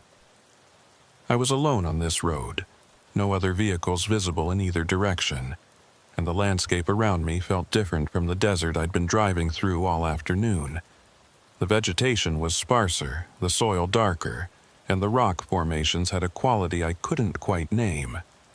They looked older somehow, more weathered, like they'd been sitting here longer than the surrounding landscape. The GPS showed me moving along Highway 447, my blue dot progressing eastward at exactly the speed my speedometer indicated. According to the display, I'd rejoin I-25 in 38 miles, coming out south of Truth or Consequences with that promised time savings intact. The road ahead was straight and empty, disappearing into heat shimmer on the horizon, and I settled into the rhythm of driving, trying to shake the uneasy feeling that had been building since I took the exit. That's when I noticed the mile markers. They were there, small green signs on the roadside showing the distance, but the numbers were wrong. The first marker after the exit showed mile 23, which made no sense given that the road had only just branched off. I watched for the next marker, expecting to see mile 24, but it showed mile 19. Then mile 14. The numbers were counting down instead of up, running backward toward some destination I couldn't predict. I tried to remember if I'd ever seen mile markers that counted in reverse, if that was a normal thing on state highways, but I couldn't recall a single instance. Mile markers always counted up, always measured distance from some fixed starting point. They didn't run backward. That wasn't how they worked. The sun was definitely lower now, dropping toward the western horizon faster than it should, and the shadows stretching across the road were too long for 5 p.m. I checked the clock again, 5:17 p.m., but the light said 6:30, maybe later. Time and space weren't syncing up, weren't following the rules I'd spent my entire career relying on. I thought about turning around, about backtracking to the interstate and forgetting this entire detour. But the road behind me looked different than the road ahead. It seemed narrower somehow, less defined, and I couldn't shake the feeling that going backward would be worse than continuing forward. So I kept driving, watching the mile markers count down, watching the light change in ways that didn't match the clock, and trying to ignore the growing certainty that I'd made a terrible mistake. The road stretched ahead, empty and endless, and somewhere in the distance I could see something dark on the horizon. Not hills, not clouds, but something else, something that looked almost like buildings. A town, maybe, or the ghost of one. And according to the GPS, I was heading straight toward it. Mile marker 7 appeared on my right at 5:34 p.m., and that's when I saw the first structure. It was just a house, or what remained of one, sitting maybe 100 yards off the highway. Adobe construction, the walls still intact but the roof partially collapsed, windows empty of glass and dark inside. Nothing unusual about it. Abandoned homesteads dot the New Mexico desert like punctuation marks, remnants of failed ranches and forgotten settlements. But something about this particular building made me slow down, made me stare at it as I passed. The walls were too clean. No graffiti, no obvious decay, no signs of the slow deterioration that happens to structures left to the elements. It looked abandoned, but not old, like someone had walked away from it last week instead of decades ago. I kept driving, and more structures appeared. A gas station with a single pump, the metal housing rusted but still standing. A small grocery store, its windows intact but displaying nothing inside. A handful of houses lined up along what might have been a main street, all in that same state of pristine abandonment. And then, at mile marker 3, I saw the sign, "Welcome to Madera Springs, population 342. The sign was old, the paint faded and peeling, but the lettering was still readable. Below the population number, someone had added in smaller letters, "A good place to stop." I'd never heard of Madera Springs, never seen it on any map, never heard another driver mention it, never seen it listed in any of the truck stop guides or travel directories I'd consulted over the years. But here it was, a town that existed in physical space, even if it didn't exist in documented reality. The GPS showed my position clearly, the blue dot moving along Highway 447, but it didn't show the town. The map display remained blank except for the road itself. No labels or markers indicating human habitation. The highway became a main street, the asphalt transitioning to older concrete marked with expansion joints that thumped under my tires at regular intervals. Buildings lined both sides of the street now, maybe 24 structures in total, forming a small downtown area. I slowed to 30, then 25, my eyes scanning the buildings as I passed. There was a diner, its neon sign dark but intact, advertising fresh pie daily. A hardware store with a sun-faded awning. A post office that still had an American flag hanging from a pole out front, the fabric bleached nearly white by exposure. A small hotel, 2 stories with a sign reading, "Madera Springs Inn, vacancy." Everything was empty, every window dark, every parking space vacant. But the street was clean. That's what struck me as I drove through, what made the hair on the back of my neck stand up. The street was too clean. No debris, no tumbleweeds, no sand drifted into corners or piled against buildings. The glass in the windows was intact, unbroken, almost sparkling in the strange afternoon light. The awnings weren't torn or hanging loose. The paint on the buildings was faded but not peeling. It was like the town had been abandoned yesterday, like everyone had simply walked away and left everything as it was, expecting to return. I reached the far end of the main street, where the concrete transitioned back to asphalt and Highway 447 continued east toward the horizon. I should have kept driving. Every instinct I developed over 22 years told me to keep moving, to get out of this town and back to the interstate and forget I'd ever seen this place. But I didn't. Instead, I pulled over to the side of the road, set the parking brake, and killed the engine. The silence that followed was absolute. No wind, no birds, no distant traffic noise. Just silence so complete it felt like pressure against my eardrums. I climbed out of the cab, my boots hitting pavement that radiated heat from the afternoon sun. The air was warm, but not hot, dry without being uncomfortable, and it carried a smell I couldn't quite identify. Not decay, not dust, but something else. Something almost like fresh laundry, clean and neutral and artificial. I looked back toward the town, toward those buildings lined up along the main street, and tried to understand what I was seeing. How could a town exist in this condition? How could it be maintained without people? Where had everyone gone, and why hadn't they taken anything with them? I walked back toward the main street, my footsteps echoing off the building facades, loud in the silence. I passed the hotel first, peering through the front windows into a lobby that looked ready for guests. The furniture was arranged normally, chairs positioned around a coffee table, a desk with a bell sitting on top, even a potted plant that should have been dead, but looked almost healthy. Dust covered everything, but not the thick accumulation you'd expect from years of abandonment. Just a light coating, like the building had been empty for a few weeks at most. The diner was next, and that's where I noticed something that made me stop walking, made me stand perfectly still and just stare.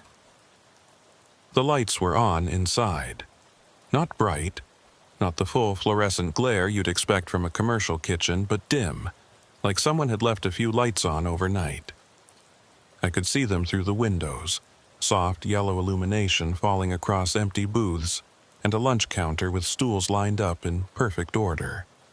And on the counter, just visible through the window, was a coffee pot sitting on a burner, steam rising from the spout. I tried the door. It was unlocked. The handle turned smoothly, the door swung inward on hinges that didn't squeak, and I stepped into the diner's air-conditioned interior.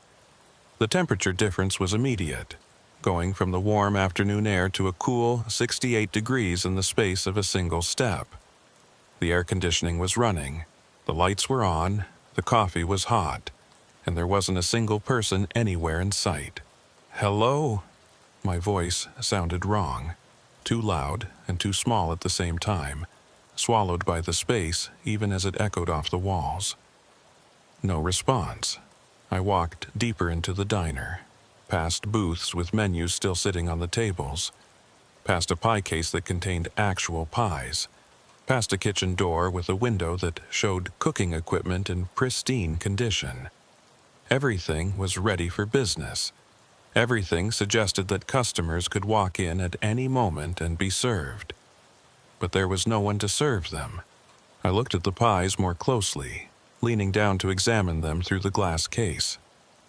They looked real, not props or displays.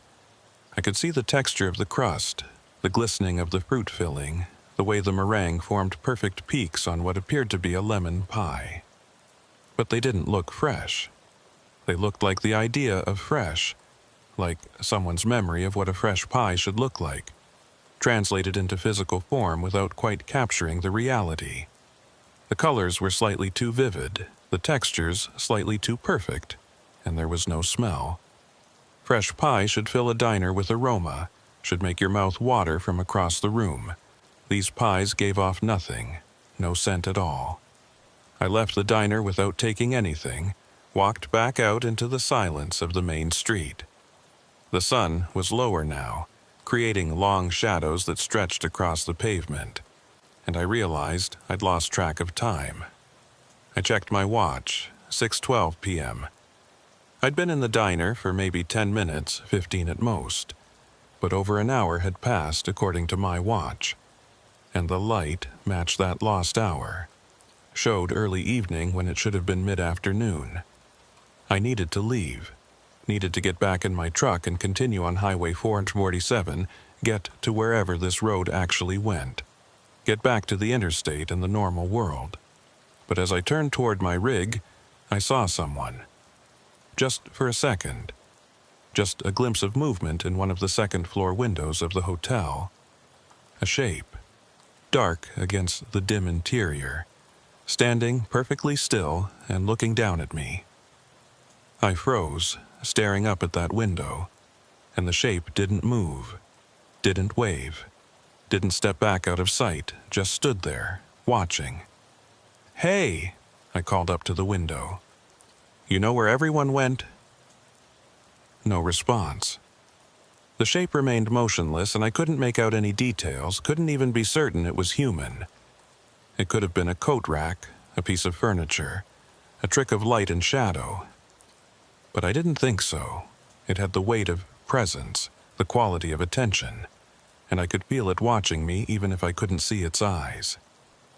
I backed away from the hotel, keeping my gaze on that second-floor window, and nearly tripped over a curb I hadn't noticed. I caught myself, looked down long enough to find my footing, and when I looked back up, the shape was gone. The window was empty, just dark glass reflecting the sky. I stood there breathing hard, my heart racing, and tried to decide what to do. Go into the hotel? Search for whoever or whatever I'd seen? Or get back in my truck and leave this place behind? The decision was made for me when I heard the sound. It came from somewhere deeper in the town, from one of the side streets I hadn't explored, and it was wrong in ways I struggled to define. It wasn't mechanical, wasn't natural, wasn't anything I could compare to sounds I knew. It was almost like wind chimes, but deeper and more resonant, each note hanging in the air too long before fading. And underneath that, so faint I almost couldn't hear it, something that might have been voices, multiple voices, speaking or singing in unison but too distant and distorted to make out words. I ran for my truck, didn't walk, didn't look back, just ran. My boots pounded on the pavement, each step echoing off the building facades, and I had the irrational certainty that if I looked back, I'd see something I couldn't unsee, something that would change me in ways I couldn't undo. I reached my rig, yanked the door open and climbed inside, slamming it shut and hitting the lock button. My hands were shaking as I turned the key, as the engine rumbled to life, and I'd never been so grateful to hear that familiar diesel sound. I shifted into gear and started moving, accelerating faster than I should have on a town street, pushing 40, then 50, then 60, as I left Madera Springs behind.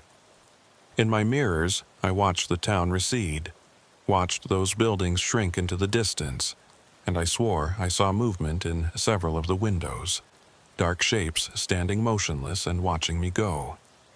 The mile markers started counting up now, running in the right direction. Mile 4, mile 5, mile 6, and the landscape began to look normal again, the vegetation and soil matching what I expected from this region of New Mexico. Highway 447 continued east, running straight toward a horizon that shimmered with heat, and I kept my speed at 75, faster than was safe on an unknown road, but I didn't care. I needed distance between me and that town, needed to feel like I was making progress, needed the reassurance of motion and speed. The GPS still showed my route, still indicated I'd rejoin the interstate in another 20 miles, and I clung to that promise like a lifeline. At mile marker 14, the road crested a low rise, and I saw what lay ahead. Nothing. The highway continued for maybe another mile, visible as a ribbon of darker asphalt against the desert floor, and then it just stopped. Not gradually, not transitioning into dirt or gravel, but ending abruptly in a barrier of bare earth, like someone had simply ceased construction partway through the project. Beyond that point, there was no road at all, just empty desert stretching to the horizon. I slowed down, confusion replacing fear, and tried to reconcile what I was seeing with what the GPS showed. According to the screen, Highway 447 continued, connecting back to I-25 in another 15 miles. But my eyes told a different story. The road ended. There was no connection, no continuation, no way forward except to turn around and go back the way I'd come. Back through Madera Springs. Back past that diner with its fresh coffee and perfect pies. Back past those windows with their watching shapes. I pulled over to the shoulder about a quarter mile from where the road ended and sat there with the engine idling, trying to think. The CB was still silent, still showing no traffic on Channel 19. My phone had no signal. Hadn't had signal since I'd taken exit 34B. The GPS showed one reality. My eyes showed another. And I had no way to determine which was true. Or if either was. The sun was setting now, definitely setting. The light taking on that golden quality that precedes dusk. Long shadows stretched across the desert. And in those shadows I thought I saw movement. Shapes that might have been animals, or might have been something else. Something that walked on two legs, but moved wrong. Moved with joints that bent in directions human joints shouldn't bend. I didn't look directly at them. Didn't want to confirm what I was seeing. Just kept my eyes forward, on that ending road, and tried to decide what came next. I sat there for maybe 20 minutes, engine running, hands on the wheel, staring at that point where Highway 447 simply ceased to exist. The rational part of my brain kept insisting this had to make sense somehow, that roads don't just appear and disappear, that towns can't exist without being mapped, that GPS systems don't show routes that aren't real. But the evidence in front of me said otherwise. I'd driven here, I'd walked through that town. I'd seen the lights on in the diner, the steam rising from the coffee pot. None of it should have been possible. But all of it had happened. The shadows were getting longer now, the quality of light shifting from golden to orange to something deeper, more ominous. I needed to make a decision, turn around and go back through Madera Springs, hope I could navigate my way back to exit 34B and the interstate. Or sit here until dark and see what happened when the sun went down completely. Neither option felt safe. Neither option felt smart. But staying put while darkness felt like the worst choice. So I put the transmission in reverse, did a careful 3-point turn on the narrow highway, and started driving back the way I'd come. The mile markers counted down normally now, showing the expected progression as I retraced my route. Mile 13, mile 12, mile 11. The desert on either side looked different than it had on the drive east. The vegetation darker, the rock formations casting shadows that seemed too deep for the available light. But the road itself was solid, real, the pavement rough under my tires but clearly maintained. Someone had built this highway. Someone had put up these mile markers. Someone had created the infrastructure, even if that someone had forgotten to put it on any official maps. Madera Springs appeared at mile marker 3, exactly where I'd left it. The buildings were silhouetted against the darkening sky, windows reflecting the last of the sunlight. And as I approached the edge of town, I saw that more lights had come on, not just in the diner now, but in several buildings. The hotel's lobby was lit. The hardware store had lights in its front windows. Even the gas station showed illumination from what must have been an office or service bay. The town looked occupied, looked ready for business, looked like somewhere you could pull over for dinner and a room and wake up the next morning refreshed. But there were still no people, no cars parked on the street, no pedestrians visible through the lit windows, no signs of actual habitation despite all the indicators of life and activity. I drove through the main street doing 25, my eyes moving between the buildings and the road ahead, and I noticed details I'd missed on the first pass. The post office flag was moving now, responding to a breeze I couldn't feel. The hotel's vacancy sign was lit, blinking steadily, advertising rooms that no one would rent. And the diner, that place with its perfect pies and hot coffee, now had a sign in the window that hadn't been there before. Open 24 hours, it said in red neon script. Come on in. I kept driving. Didn't slow down. Didn't consider stopping. Just maintained my speed and watched those buildings slide past in my peripheral vision. But as I reached the far end of town, as the concrete main street transitioned back to asphalt highway, I glanced in my driver's side mirror and saw someone standing in the middle of the street. A figure, perfectly still, silhouetted against the lights of the diner behind it. It was too far away to make out details, but I could see it was watching me, could see its head tracking my movement as I pulled away from town. And then, just before I looked back at the road ahead, I saw it raise one arm, not waving, not gesturing, just lifting its arm straight up, pointing at the sky, holding that position with inhuman stillness. I accelerated hard, pushing the rig up to 50, then 60, way too fast for safety, but I didn't care. The town disappeared behind me, swallowed by distance and the gathering dusk, and I fixed my attention on finding that split in the highway, that point where 447 branched off from the exit ramp and I could get back to I-25. The GPS still showed my position, still displayed my route, but it wasn't helping. It showed me traveling west on Highway 447, showed the distance to the interstate junction decreasing mile by mile, but it didn't show any landmarks I could use to orient myself. Didn't show anything except that thin red line representing the road. Mile marker 16 passed on my right, and I should have been getting close to the junction by now. I'd entered the highway at mile 23, so the exit should appear somewhere between mile 20 and mile 25, where the secondary route reconnected with exit 34's main ramp. But the mile markers kept counting up, mile 17, mile 18, mile 19, and there was no sign of the junction. Just more highway stretching ahead into the fading light, just more empty desert on either side, just more of this road that shouldn't exist. At mile marker 23, where I should have reached the junction and reconnected with civilization, the highway curved north and kept going. No split, no exit ramp, no sign that this road had ever connected to anything. It just continued, running parallel to where I knew I-25 must be, separated from the interstate by what should have been just a few miles of desert, but felt like an unbridgeable gap.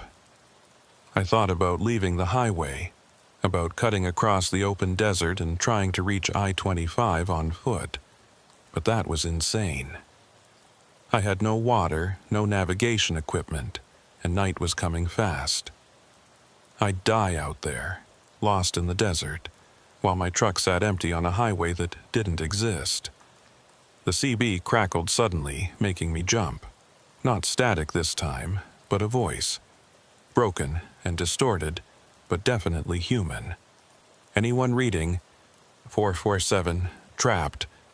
I grabbed the mic, keyed it frantically. Yes! I'm reading you. Where are you? Silence. Then more broken transmission. Exit 34B. Don't. Not real. Turn around. The voice cut off, replaced by static, and despite repeated attempts to raise them again, I got no response. Someone else was out here, or had been out here, and they'd tried to warn me. Turn around. But turn around to where? Back to Madeira Springs. Back to that town with its watching shapes and impossible normalcy? Night fell completely at 7:43 p.m., according to my dashboard clock. The transition from dusk to darkness was faster than it should have been, like someone had dimmed the lights in stages rather than letting the sun set naturally. Stars appeared overhead, more of them than I'd ever seen. So many, they formed a continuous carpet of light that made the sky look solid, like a ceiling pressing down.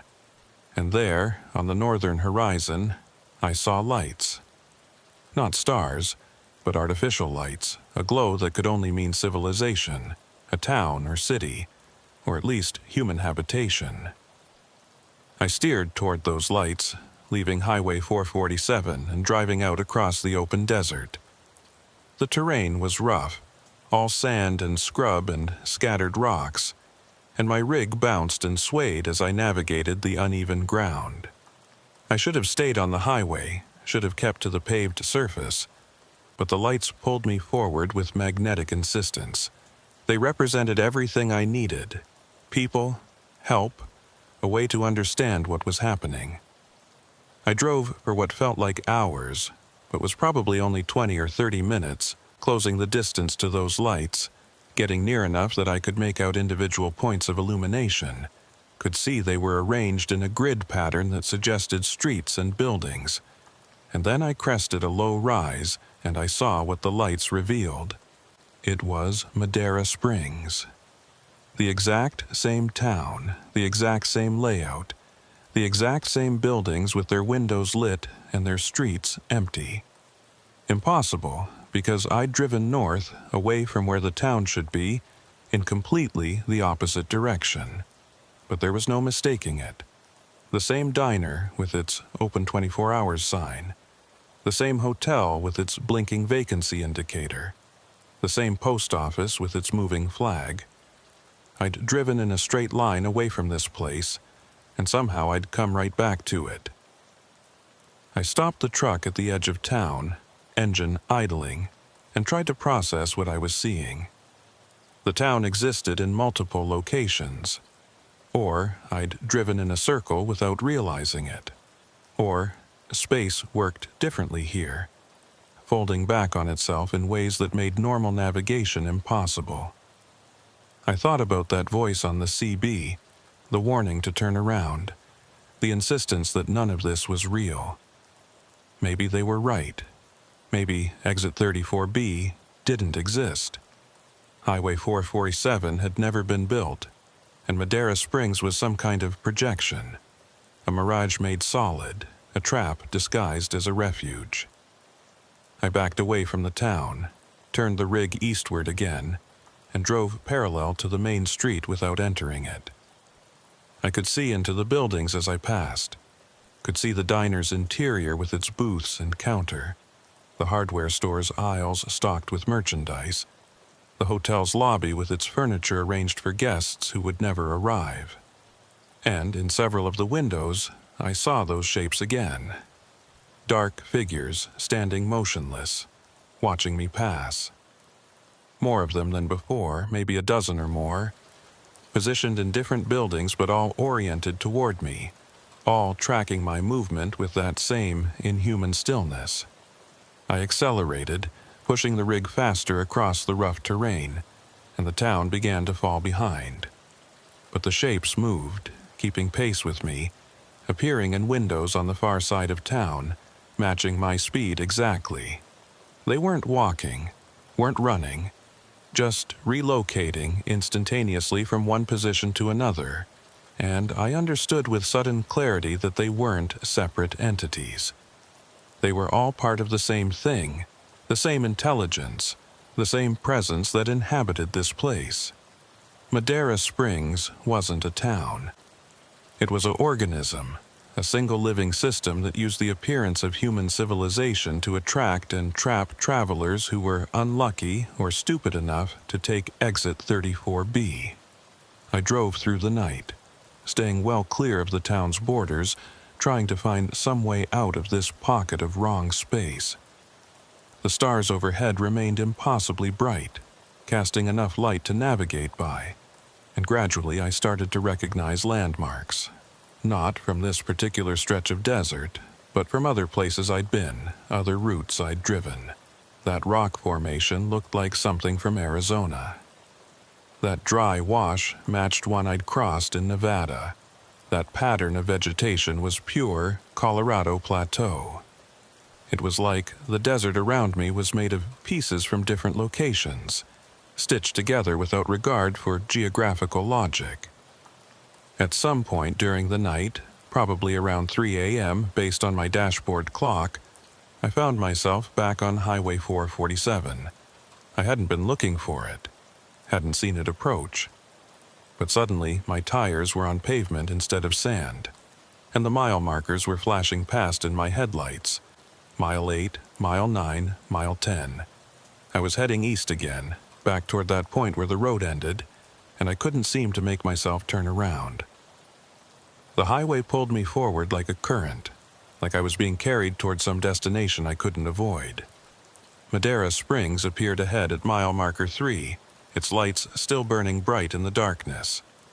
I tried to steer around it, tried to leave the highway and bypass the town entirely, but my wheel wouldn't turn.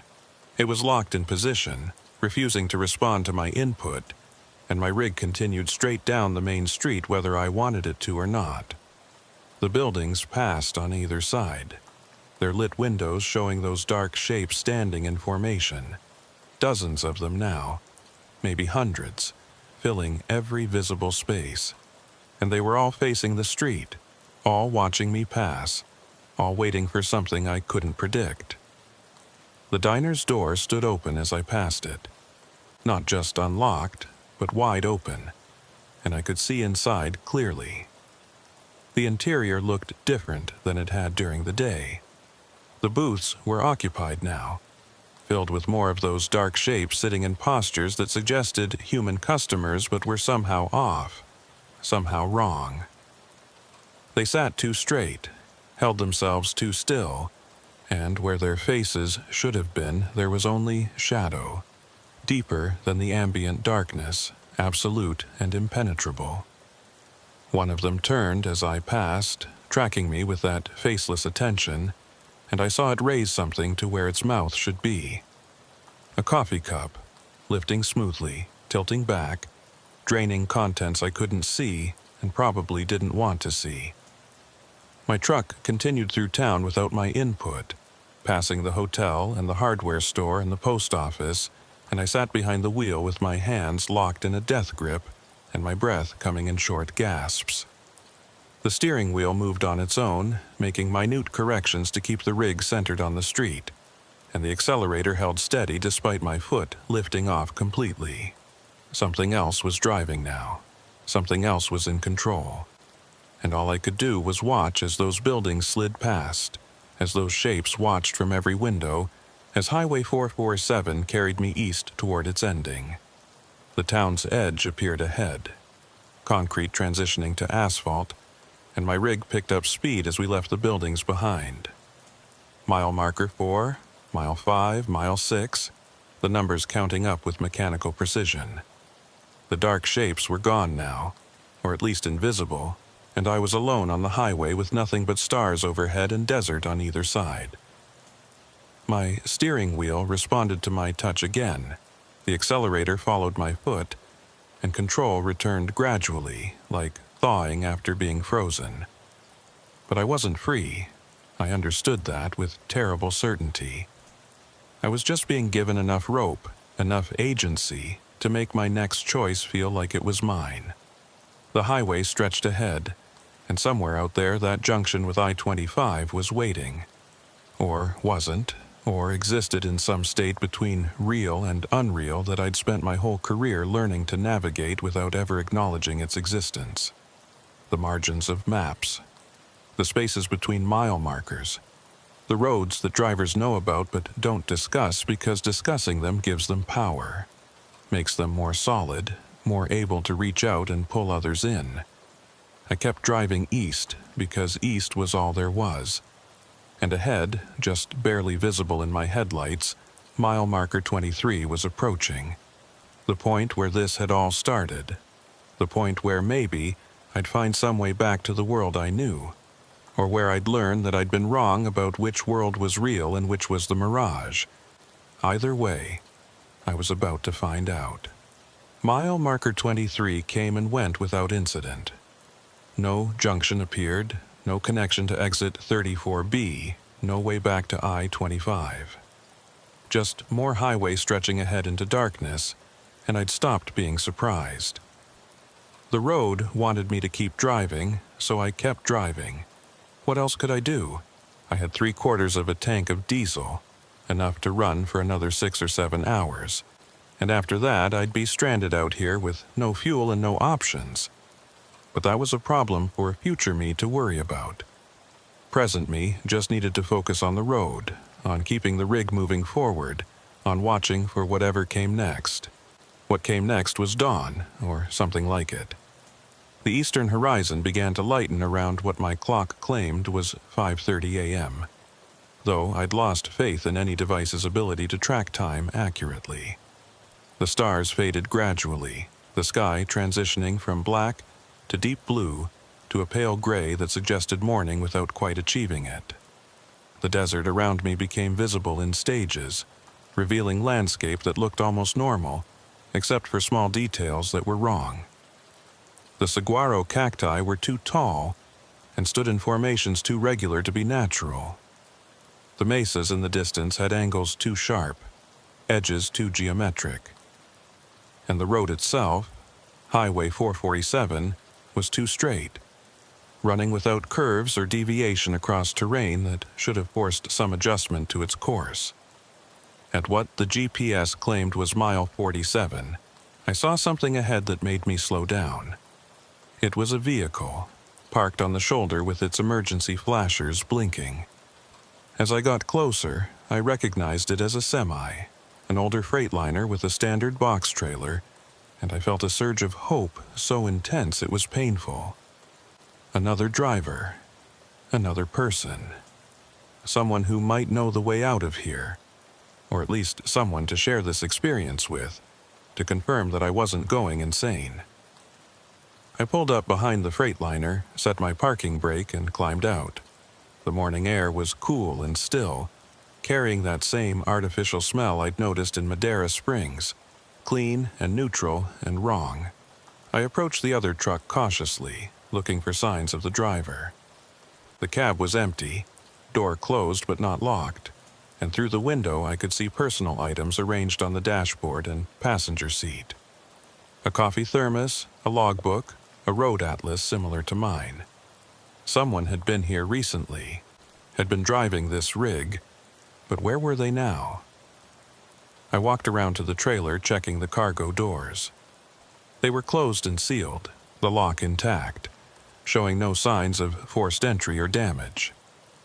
I moved to the front of the rig, thinking maybe the driver was checking the engine or dealing with some mechanical problem, but there was no one there either. Just an empty truck sitting on the shoulder of a highway that shouldn't exist, abandoned by a driver who'd left no note, no explanation, no indication of where they'd gone or why. "Hello?" I called out, my voice swallowed by the desert vastness. "Anyone here?" No response, just the whisper of wind I couldn't feel and the distant cry of a bird I couldn't see. I circled back to the cab, tried the door, and it opened easily. I climbed up on the running board and leaned inside, looking for anything that might explain the abandonment. The logbook was open to a recent date, showing entries that matched the current week. The last entry was incomplete, stopped mid-sentence. Approaching mile marker 23, GPS showing junction, but that was it. No further writing, just white space where more words should have been. I backed out of the cab and returned to my own rig, feeling the weight of isolation pressing down harder than before. That driver had been exactly where I was, had taken exit 34B and followed Highway 447 and ended up trapped in this pocket of wrong space, and they'd left their truck, had walked away into the desert for reasons I couldn't fathom, and I had the terrible certainty that I'd end up doing the same thing eventually. Not today, maybe, not while I still had fuel and hope and the ability to keep moving, but eventually, when the road offered no more forward progress, when the highway circled back to Madera Springs for the 100th time, when the only choice left was to stay in the cab and wait for whatever was waiting, or step out into the desert and walk towards something, anything, even if that something was oblivion. I kept driving, leaving the abandoned Freightliner behind, and started counting the other vehicles I passed. There were more of them than I'd initially noticed, parked at irregular intervals along the highway. Another semi at mile 53, a pickup truck at mile 61, a sedan at mile 72. Some were newer, some older, but all of them shared that same quality of recent abandonment. The pickup still had its keys in the ignition. The sedan's interior was clean and well maintained. These weren't vehicles that had been sitting here for years. They'd been left recently, by drivers who'd given up or been taken or simply ceased to exist in whatever way things cease to exist in this place. At mile 89, Highway 447 finally curved. Not dramatically, just a gentle bend to the north, but after so many miles of absolute straightness, any deviation felt significant. I followed the curve, hoping it might lead somewhere different, somewhere that wasn't another loop back to Madera Springs, and found myself climbing a gradual grade toward a ridgeline. The highway rose steadily, gaining elevation, and from the higher vantage point I could see for miles in every direction. What I saw made me stop the truck and just stare. The desert below was marked with roads, dozens of them, maybe hundreds, forming a network of highways that spread across the landscape like veins. Some were paved, some were dirt, some were little more than tracks, but they all shared certain characteristics. They were too straight, too regular, too geometric. They intersected at perfect right angles, formed grids and patterns that no natural road system would create. And at many of the intersections, I could see structures similar to Madera Springs. Small clusters of buildings with lights glowing in the morning dimness, waiting for travelers who would never leave. This wasn't just one wrong road, one mysterious exit. It was a whole network, an infrastructure that existed parallel to the real highway system, possibly underneath it or overlaid on top of it in some dimension I couldn't perceive. Exit 34B was just one entry point among many, one crack in the surface of normal reality through which drivers could slip and find themselves here, in this web of impossible roads and shadow towns. And once you were in, once you'd taken that exit and followed that GPS instruction, getting out became exponentially harder with every mile you traveled. I thought about that voice on the CB, the broken transmission warning me that none of this was real. But it was real. Just real in a different way than the world I'd come from. This place had substance, had physical presence, had rules, even if those rules didn't match the ones I'd spent my life learning. The question wasn't whether it was real. The question was whether I could find a way to leave it and return to the reality I understood, or whether I'd become another abandoned vehicle, another mystery for the next driver who stumbled into this network. The GPS still showed Highway 447 continuing ahead, still displayed my blue dot moving along that red line, still promised connection to I-25 even though I'd stopped believing that promise. But as I studied the screen more closely, I noticed something I'd missed before. The road on the GPS display was straight, running east-west with no curves or deviations. But the highway I could see through my windshield curved and twisted, following the terrain. The GPS and reality had diverged, were showing me two different versions of the same road, and I had to choose which one to trust. I chose reality, not the GPS, not the electronic navigation system that had led me here, but the physical road I could see and feel and verify with my own senses. I followed Highway 447 as it curved and climbed, ignoring the GPS's increasingly frantic suggestions to make a U-turn and return to the programmed route. The screen flickered, the display corrupted, and eventually the GPS shut down completely, the screen going dark and staying dark despite my attempts to restart it. I was navigating without instruments now, just following the physical evidence of pavement and mile markers and the fading morning light. At mile 134, the highway began to descend, dropping back down from the ridgeline into a valley I hadn't been able to see from below. And there, at the bottom of that valley, I saw something that made my breath catch. It was an exit ramp, a proper highway junction with a green sign that read, I-25 north-south, 2 miles. The road looked real, looked maintained, looked like it connected to something other than more empty desert. I approached it cautiously, watching for any signs of deception, any indication that this was just another trick, another loop that would deposit me back at Madera Springs. But the mile markers continued in proper sequence. The pavement showed normal wear patterns, and through a gap in the terrain ahead I could actually see the interstate. Could see vehicles moving along it in both directions.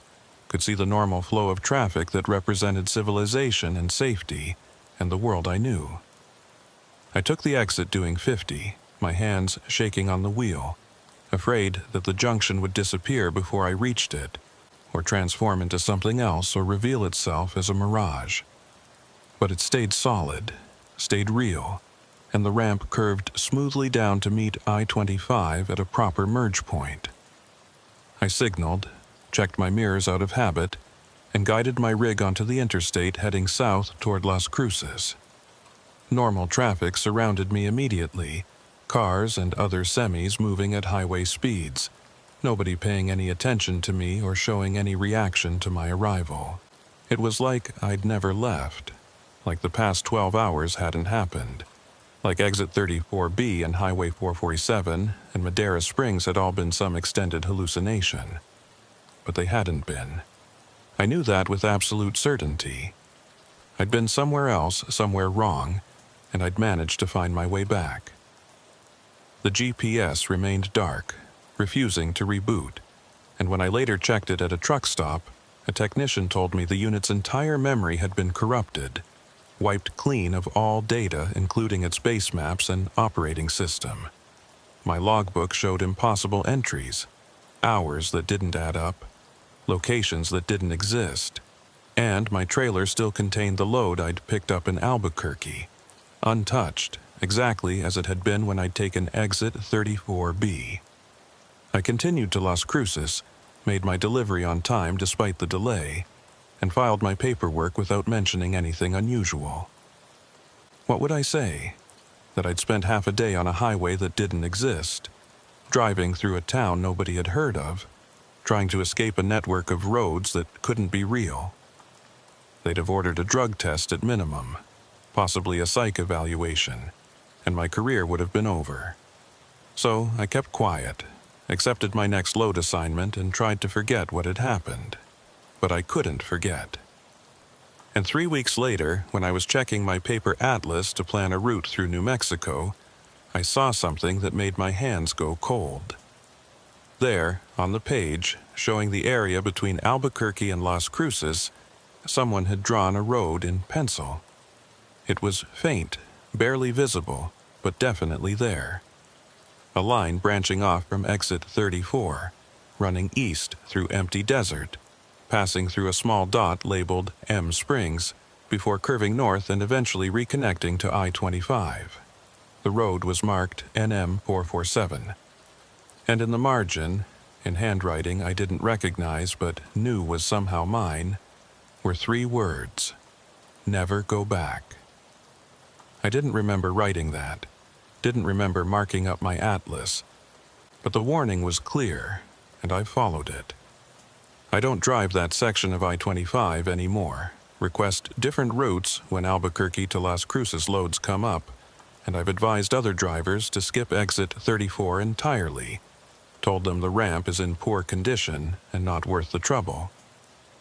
Most ignore me, take the exit anyway because it's faster or more convenient, and most of them arrive at their destinations without incident. But every few months I hear stories. A driver who ran late for no reason, who lost time somewhere they can't explain. A GPS malfunction that showed roads that shouldn't exist. A report of an abandoned truck found on a frontage road with no explanation for why it was there or where its driver went. And I know they found exit 34B, followed Highway 447, and maybe made it back, or maybe didn't. I know that network is still there, still running parallel to the real highway system, still reaching out through corrupted GPS data and mysterious exit signs and that voice on the CB that warns you to turn around. I know Madera Springs is still waiting, its lights still burning, its coffee still hot, its shadow figures still watching for the next traveler to stumble into its streets. And I know that somewhere in my truck, probably in my logbook or my atlas or some other document I haven't checked yet, there's more evidence of that place. More proof that I was there, that it's real, that the roads we drive every day have cracks in them where the wrong kind of reality can bleed through. I'm more careful now. Triple-check my GPS before following its directions. Verify every exit against my paper maps, and I never, ever trust a route that promises to save time without showing exactly how. The margins of our maps are marked, "Here be dragons," for a reason. Because sometimes when you stray too far from the known paths, when you follow the promises of machines that think they know better than experience, you find yourself in places that don't follow our rules, don't care about our logic, and don't let you leave until they're ready to let you go, if they ever are.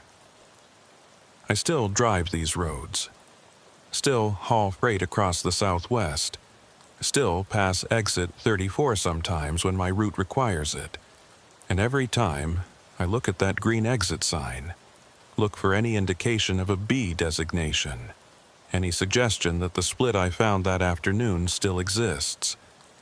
But there's never anything there. Just exit 34, clean and simple, leading to State Road 187 exactly as it should.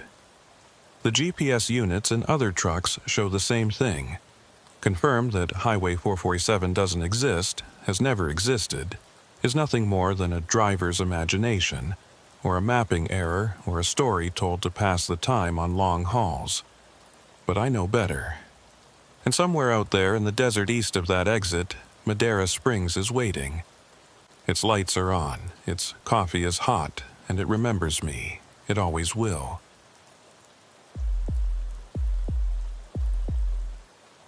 I've been driving solo for 19 years, and in that time I've learned that the road has two faces. There's the daylight road, predictable and mapped, where everything makes sense and follows rules you can count on. Then there's the night road, where those rules get fuzzy around the edges, where distance stretches or compresses depending on factors you can't measure, where you're never quite sure if what you're seeing is real or just exhaustion playing tricks on your brain. Most veteran drivers know this, even if they don't talk about it. We've all had nights where the miles didn't add up right, where we arrived at destinations earlier or later than physics should allow, where we saw things in our headlights that disappeared when we looked directly at them.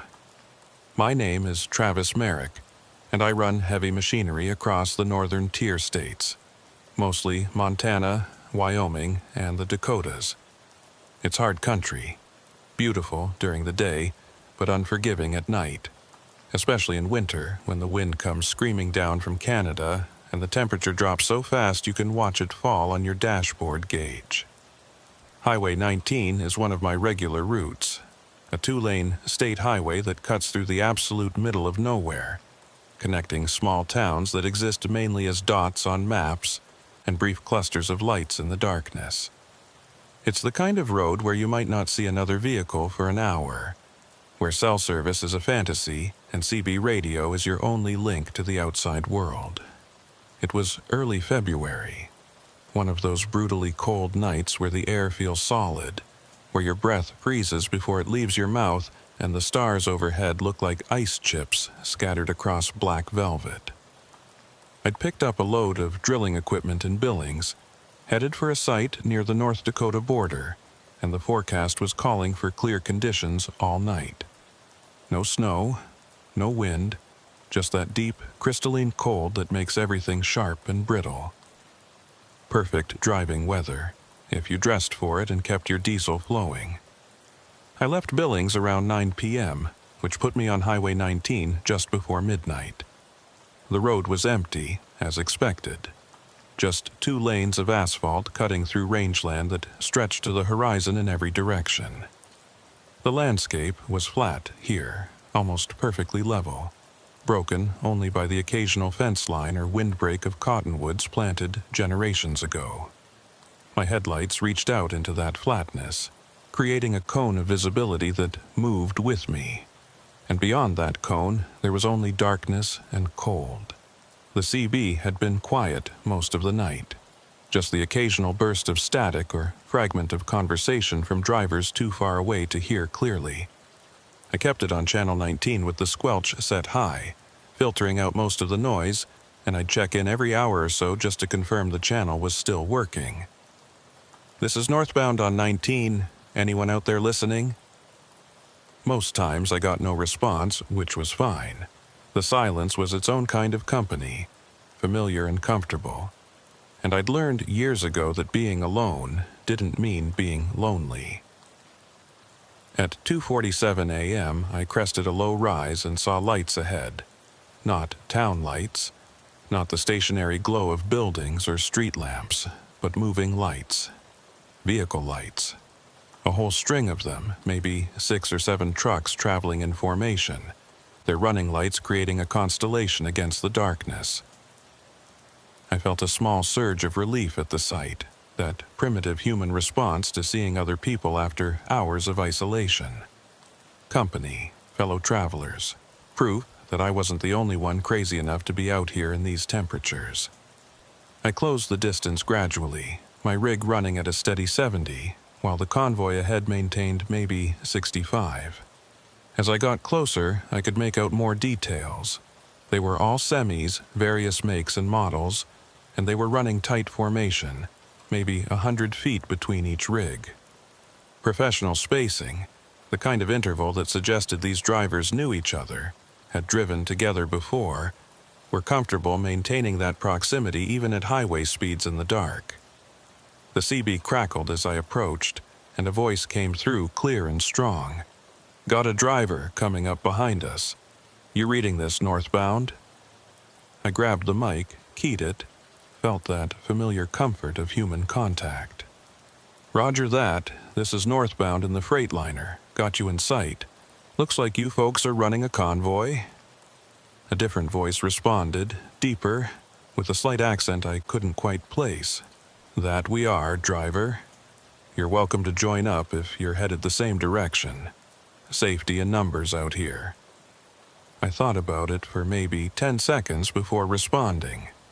Convoys were common enough, especially on these remote routes where breakdowns or weather could turn deadly fast. Having other trucks nearby meant help was available if something went wrong, meant you had someone to talk to during the long, empty hours, meant the road felt a little less vast and threatening. "Appreciate that," I transmitted. "I'm heading to the North Dakota line, probably another 3 hours out. What's your destination?" There was a pause, longer than seemed necessary for such a simple question, and when the first voice came back, something in its tone had changed. Not threatening exactly, but less welcoming, more cautious. "We're heading north as well, driver. Running through to the border and beyond. You just maintain your speed and we'll all get where we're going." The phrasing struck me as odd. That emphasis on where we're going, like it meant something more than just a physical destination. But I was tired, Had been driving for 5 hours already, and odd phrasings happen all the time on CB radio. People get creative with language when they spend enough time alone. I settled in behind the last truck in the convoy, a Peterbilt with a standard box trailer, and matched their speed. The formation absorbed me smoothly, and I felt myself relaxing into the rhythm of group travel. The taillights ahead provided a focal point, something to track besides the empty road, and knowing there were other drivers nearby made the night feel less oppressive. We drove in silence for maybe 20 minutes, just the hum of tires and the distant growl of diesel engines, and I started to notice details about the trucks I was following. The Peterbilt's trailer had no markings, no company name or logo, just plain white paint that looked gray in my headlights. That wasn't unusual in itself. Plenty of owner-operators ran unmarked equipment, but something about the complete absence of identification felt deliberate. I looked ahead at the other trucks in the convoy, squinting to make out details in the darkness, and realized they were all the same. No company markings, no DOT numbers visible, no mud flaps with customary slogans or chrome accessories that drivers use to personalize their rigs. They were anonymous, stripped of the individual identity that most truckers prided themselves on. The CB crackled again, and this time it was a woman's voice, younger, with a slight southern drawl. "How's everyone doing out there? Staying warm?" Responses came from multiple drivers, a chorus of affirmations and brief comments about the weather. I counted 5 distinct voices, which matched the number of trucks I could see ahead of me, not including my own rig. "Cold as a well-digger's backside," one voice said, getting a few chuckles in response. "But we're making good time, should hit the next waypoint right on schedule." Waypoint, another odd choice of words. Truckers usually talked about towns or truck stops or specific mile markers, not waypoints. That was navigation terminology, the kind of language pilots used, or maybe military convoys. But again, I dismissed it as personal preference, individual style, nothing worth worrying about. I keyed my mic, added my own voice to the conversation. "Running warm here, heaters keeping up just fine. Appreciate the company out here, been a quiet night." The woman's voice came back immediately. "We're glad to have you, driver. It's good to have a full complement again. Been running one short for too long." I frowned at that, not sure what she meant by full complement, or why it would matter how many trucks were in the convoy. But before I could ask, one of the male voices cut in with a question about road conditions ahead, and the conversation shifted to more practical matters. We drove through the early morning hours, that dead time between midnight and dawn, when the world feels like it's holding its breath, waiting for something to break the spell. The highway remained empty except for our convoy, no oncoming traffic, no vehicles passing in either direction, just our 7 rigs moving north through the darkness. The CB chatter continued sporadically, brief exchanges about weather and road conditions, and the eternal trucker complaints about fuel prices and dispatch schedules.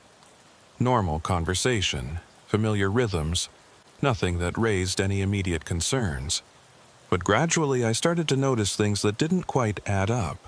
The convoy maintained absolutely perfect spacing, never varying by more than a few feet, even when the road curved or dipped. The trucks ahead never seemed to brake, never showed brake lights even when cresting hills or approaching curves. And their exhaust, visible as faint plumes in my headlights when the cold air hit the hot diesel emissions, looked wrong somehow. Too thin, too translucent, not the thick white clouds I'd expect in these temperatures. At 3:15 a.m., the lead truck called back on the CB. "Got weather coming in from the northwest. Looks like fog or maybe snow. Everyone stay sharp." I checked my mirrors instinctively, looking for signs of the approaching weather, but the sky behind me was clear, stars visible and bright. I looked ahead and saw nothing but the taillights of the convoy, no indication of any weather front. But the lead driver had presumably been watching their forecast, or maybe had better visibility from their position. So I acknowledged the warning and tightened my grip on the wheel. The fog appeared suddenly, without the gradual buildup you'd normally expect. One moment, the road ahead was clear. The next, it was filled with white mist so thick I could barely see the Peterbilt's taillights 50 feet ahead of me. I slowed instinctively, dropping from 70 to 60 to 50, and the convoy slowed with me, maintaining that same perfect spacing. The fog had a strange quality to it, almost luminous, lit from within by some light source I couldn't identify. It flowed across the highway in patterns that seemed purposeful, almost choreographed, and it made no sound. No wind, no moisture hitting my windshield, just that silent white presence surrounding us. "Everyone stay in formation," the lead driver transmitted, his voice calm but authoritative. "Don't break away, don't try to pass. We stay together through this." The other drivers acknowledged in sequence, their voices coming through the fog like they were speaking from very far away, and I added my own confirmation. The fog grew thicker, reducing visibility to maybe 30 feet, then 20, then just the faint red glow of the taillights ahead. I focused on those lights, used them as my anchor, trusting that the convoy knew this road, knew how to navigate these conditions. That's when I noticed the mile markers had stopped appearing. We'd been passing them at regular intervals all night, the small green signs marking our progress north, but I hadn't seen one in several minutes. I watched the roadside carefully, looking for that familiar reflective material, but saw only fog and darkness. The highway itself remained visible, a ribbon of darker gray cutting through the white, but everything else had disappeared. The fence lines, the occasional ranch gate, the distant lights of farmhouses, all gone. Just road and fog and the convoy ahead. The CB conversation had stopped completely, all the chatter falling away into silence. I tried calling out, asking if everyone was still there, if everyone could still see the road. No response. The channel was open. I could hear the faint hiss of static, but no voices came through. I was about to try again when the lead driver's voice cut through, but he wasn't talking to me. He was talking to someone else, someone I couldn't hear. "Confirmed, we're at the crossing point. Beginning transition now. All units maintain speed and heading." Crossing point? Transition? I keyed my mic, my voice sharper than I'd intended. "Lead driver. What crossing point? What are you talking about?" Silence. Then the woman's voice, that same southern drawl, but colder now, more distant. "Just stay with us, driver. You're one of us now. You've always been one of us. You just didn't know it yet." The words made no sense, raised questions I didn't want to ask, and I felt the first real stirring of fear in my chest. Something was wrong here. Something had been wrong all along, and I'd been too tired or too trusting or too desperate for company to notice. I eased off the accelerator, letting my rig slow down, trying to put some distance between myself and the Peterbilt ahead. But the Peterbilt slowed too, matching my speed exactly, maintaining that same interval. I tried to change lanes, to pull around and break away from the convoy, but when I turned the wheel, nothing happened.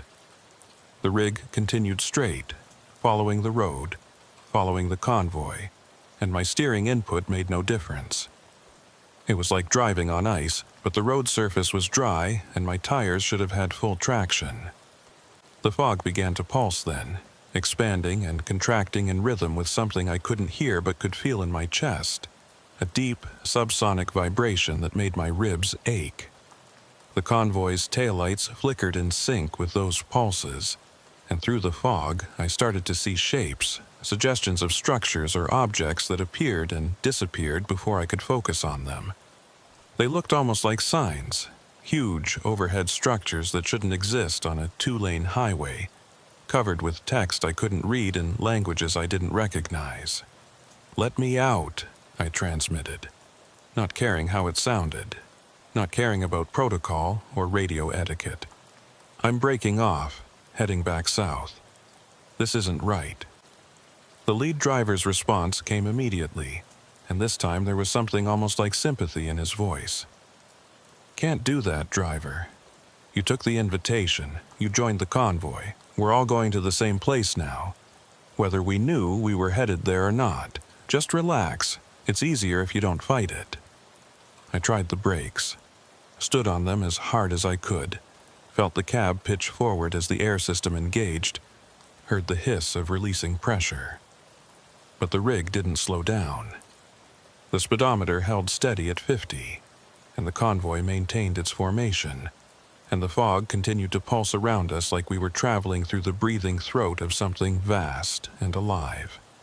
I was trapped, locked into this procession, being carried toward a destination I hadn't chosen and couldn't see, and the only other people who might help were the same people who trapped me here in the first place. The fog began to clear ahead, not gradually, but suddenly, like passing through a curtain. One moment we were surrounded by white mist, the next we were in clear air under a sky full of stars. But the stars were wrong, configured in patterns I didn't recognize, forming constellations that shouldn't exist. And the road ahead, the highway we'd been following, had changed.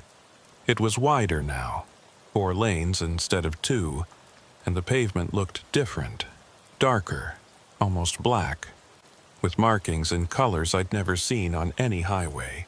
The convoy continued without hesitation, the trucks ahead spreading out to fill the wider road, and I had no choice but to follow. The highway stretched ahead like a wound in the landscape, that dark pavement absorbing light instead of reflecting it, and the mile markers that began to appear were marked with symbols instead of numbers. Not letters, not pictographs, just geometric shapes that hurt to look at directly, that seemed to writhe and reconfigure themselves when I tried to focus on them. The convoy spread across all 4 lanes now, no longer in single file but in a staggered formation, and I found myself in the left lane with trucks on both sides, boxing me in completely. The temperature gauge on my dash started to fluctuate, jumping from 180 degrees to 240 and back to 160 in the span of seconds. My fuel gauge did the same, showing 3/4 full, then nearly empty, then full again. The clock had stopped at 3:33 a.m., the numbers frozen on the display, and when I tried to check my phone, the screen showed nothing but static, gray noise that moved like insects. Every system in the cab was malfunctioning, giving me contradictory information, making it impossible to know anything for certain except that I was still moving, and the convoy was still around me. The CB came to life again, but this time it wasn't any of the voices I'd heard before. This was something else, a layered sound like multiple people speaking in unison, their words overlapping but somehow remaining distinct. "Welcome to the northern route, driver. You've been selected for continuation. Your previous designation has been suspended. You are now part of the permanent convoy." The words made my skin crawl, not just because of their content but because of the way they were delivered, that mechanical precision that suggested the speakers weren't quite human, or had forgotten how to sound human after too long away from regular human contact. "I didn't agree to this," I transmitted back, my voice tight with fear and anger. "Let me go. I have a delivery to make, people expecting me. You can't just—" The unified voice cut me off. "Your previous obligations are no longer relevant.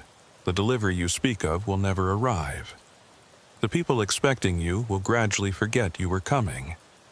Time operates differently here. You'll understand soon." The casual way they dismissed my entire existence, my job, my identity, made something in me snap.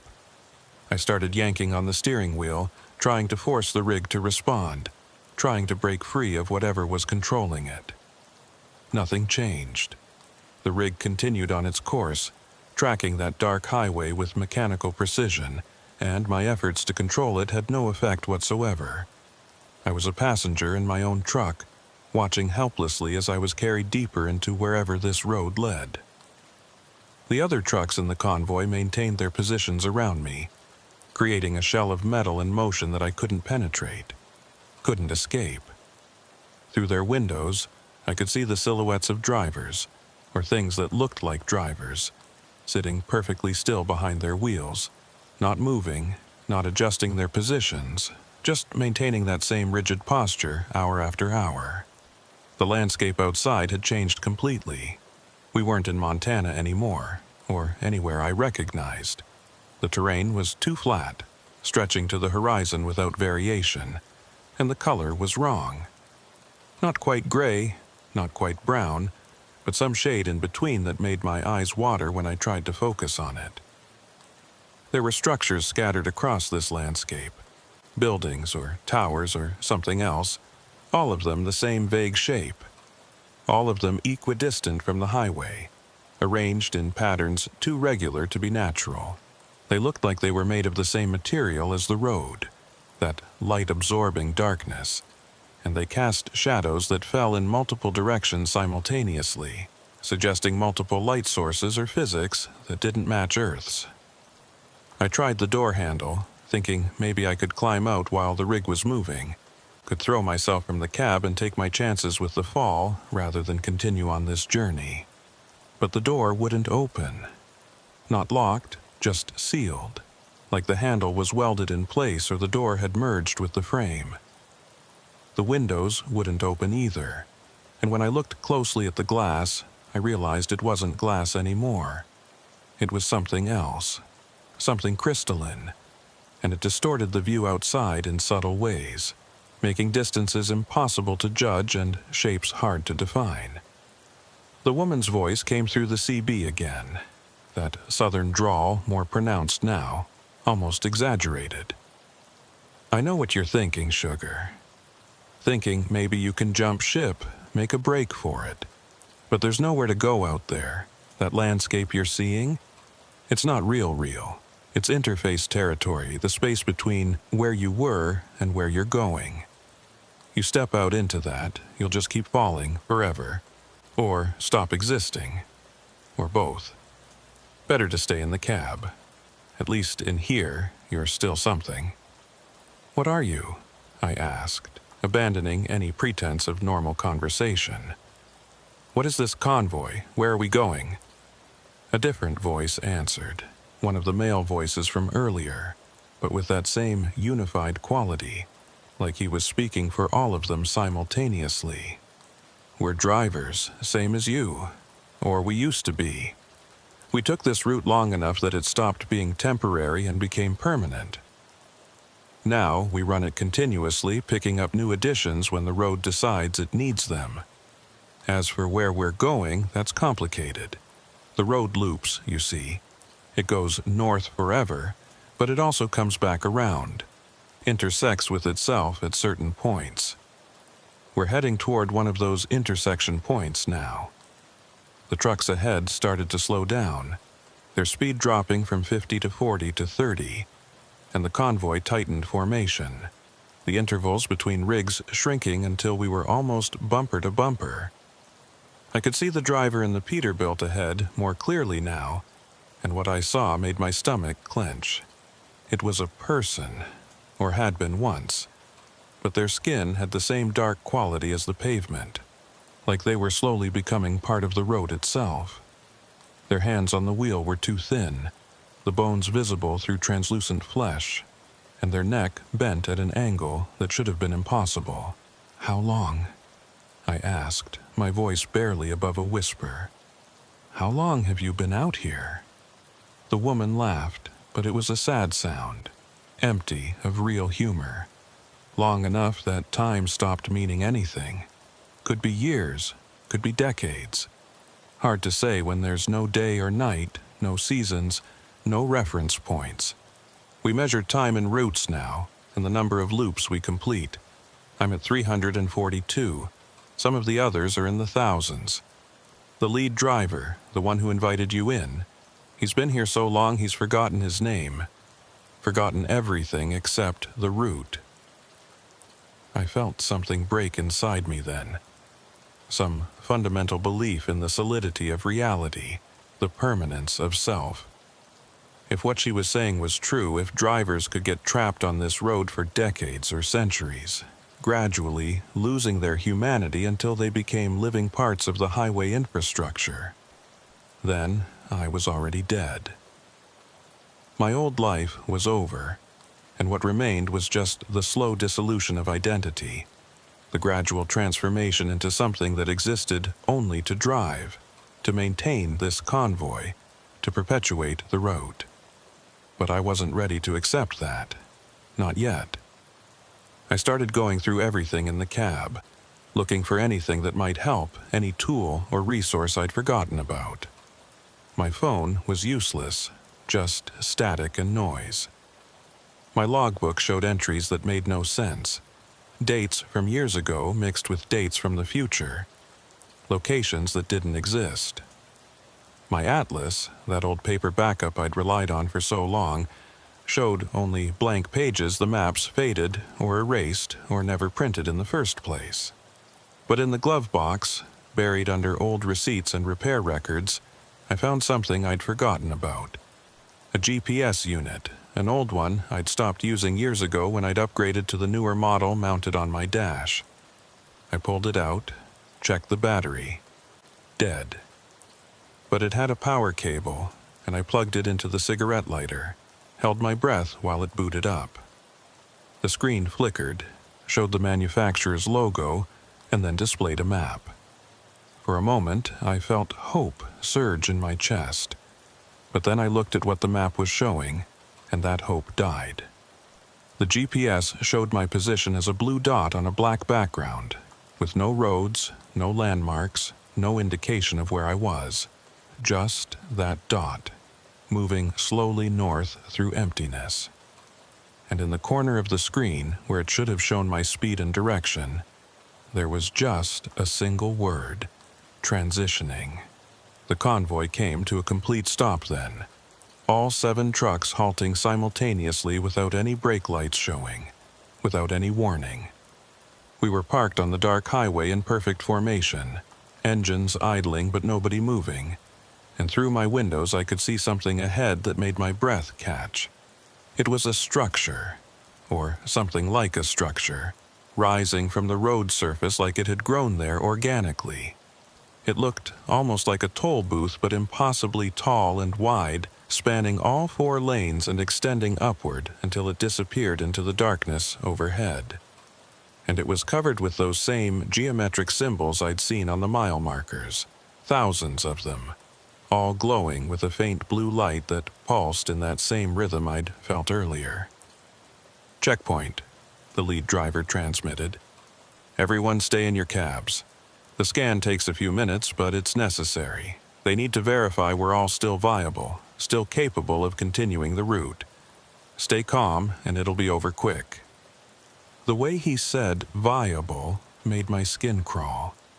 Like we were cargo being inspected, or livestock being evaluated, not people with autonomy and rights and the ability to choose our own destinations. The structure began to emit a sound, so low it was almost below the threshold of hearing, a vibration that made my teeth ache and my vision blur. I felt something sweep across the cab, invisible but tangible, like a wave of pressure or a change in air density.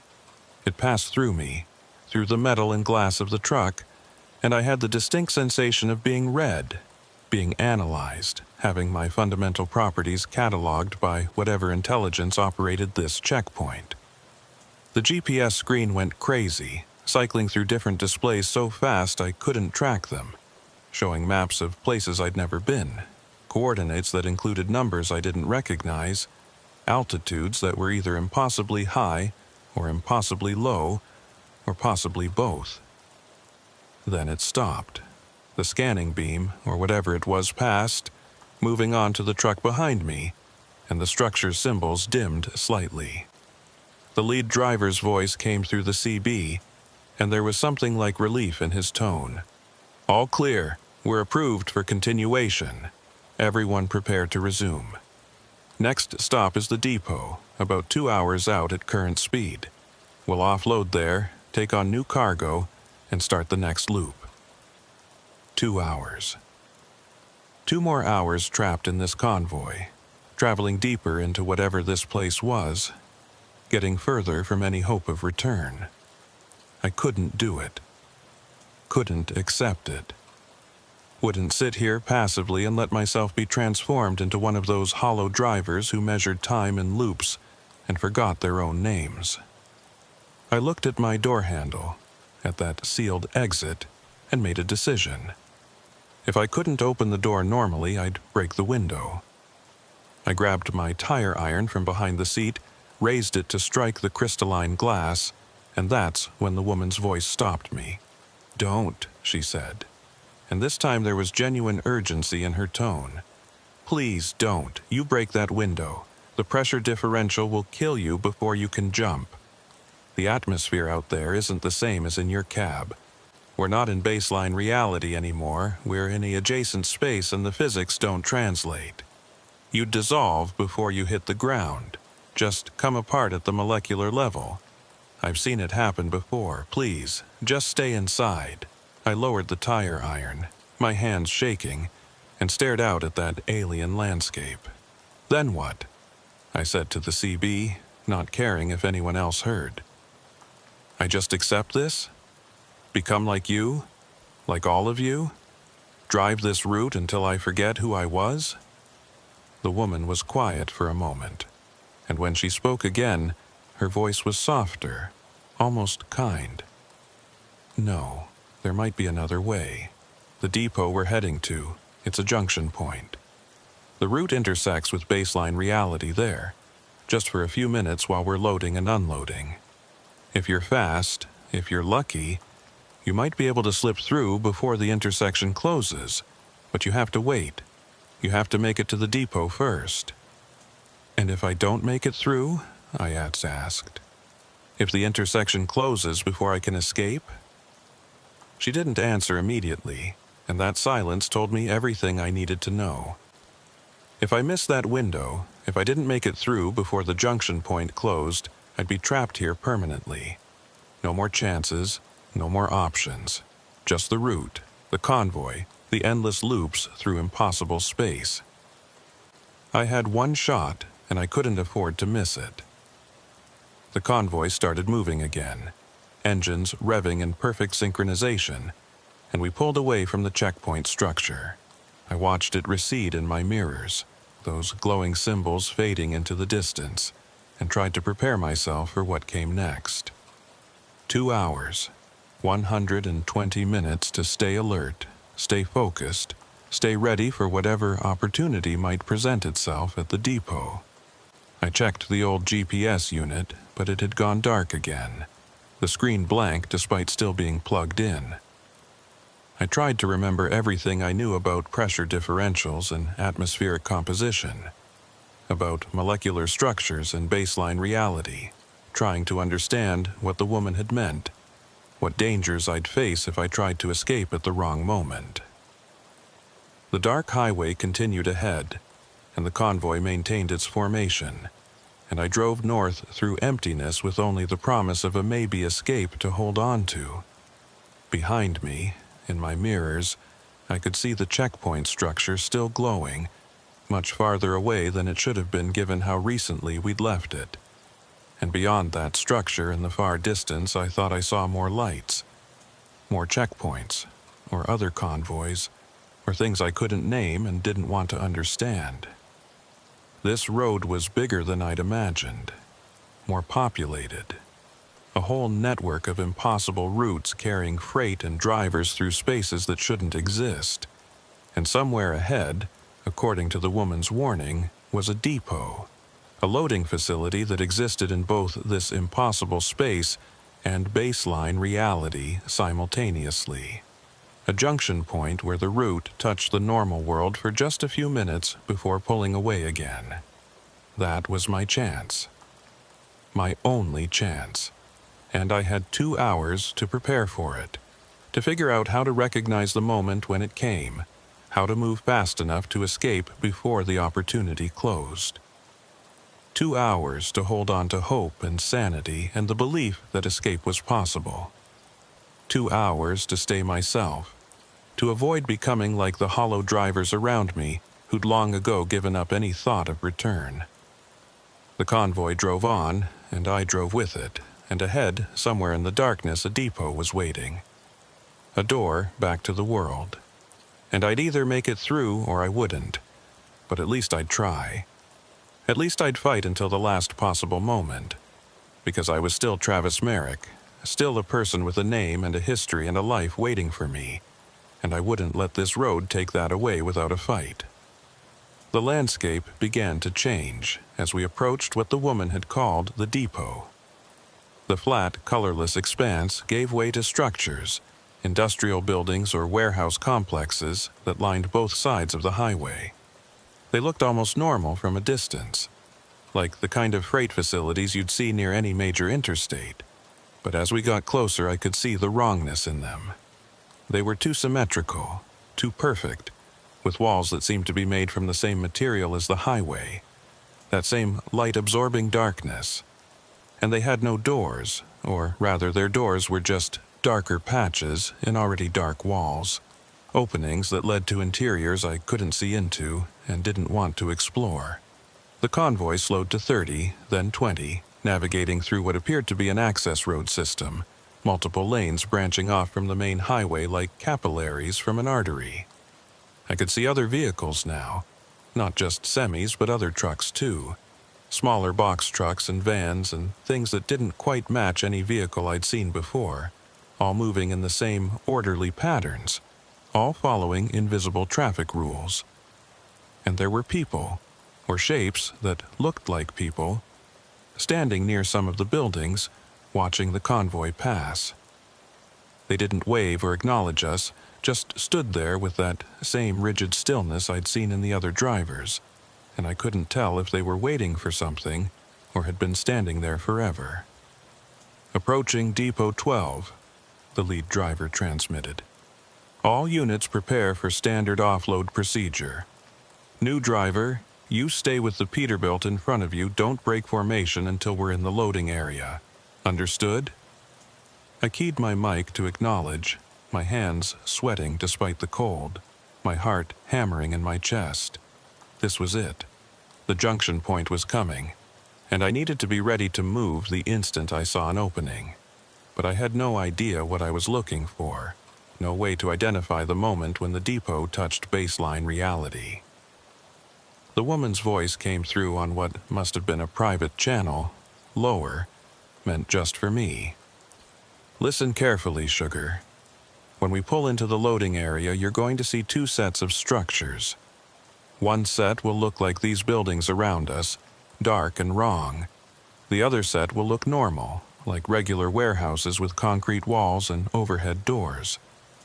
That second set is the baseline intersection. You'll only see it for maybe 5 minutes, maybe less. When you see it, when you can make out details like security lights or paint colors or diode markings, that's when you run. Get out of your cab, get to those normal buildings, and get inside before the intersection closes." "How will I know when it's closing?" I asked, keeping my voice low even though I wasn't sure if the others could hear me. "There'll be a sound," she said. "Like wind chimes, but deeper, almost painful. When you hear that, you've got maybe 30 seconds before the intersection seals and you're stuck here for another full loop. Don't hesitate, don't look back, just run. And if anyone tries to stop you, don't let them. Some of the others, they've been here so long they don't want anyone to escape, don't want to be reminded that leaving is even possible." The convoy turned into a wide parking area, pulling into designated spaces with that same mechanical precision. I followed the Peterbilt ahead of me, parking parallel to it, and killed my engine like the others were doing. The sudden silence was jarring after hours of diesel rumble, and I sat there for a moment trying to calm my racing heart, trying to prepare myself for whatever came next. Through my window, I could see the loading docks, and just like the woman had described, there were two sets of structures occupying the same space. One was dark and impossible, warehouse walls that hurt to look at.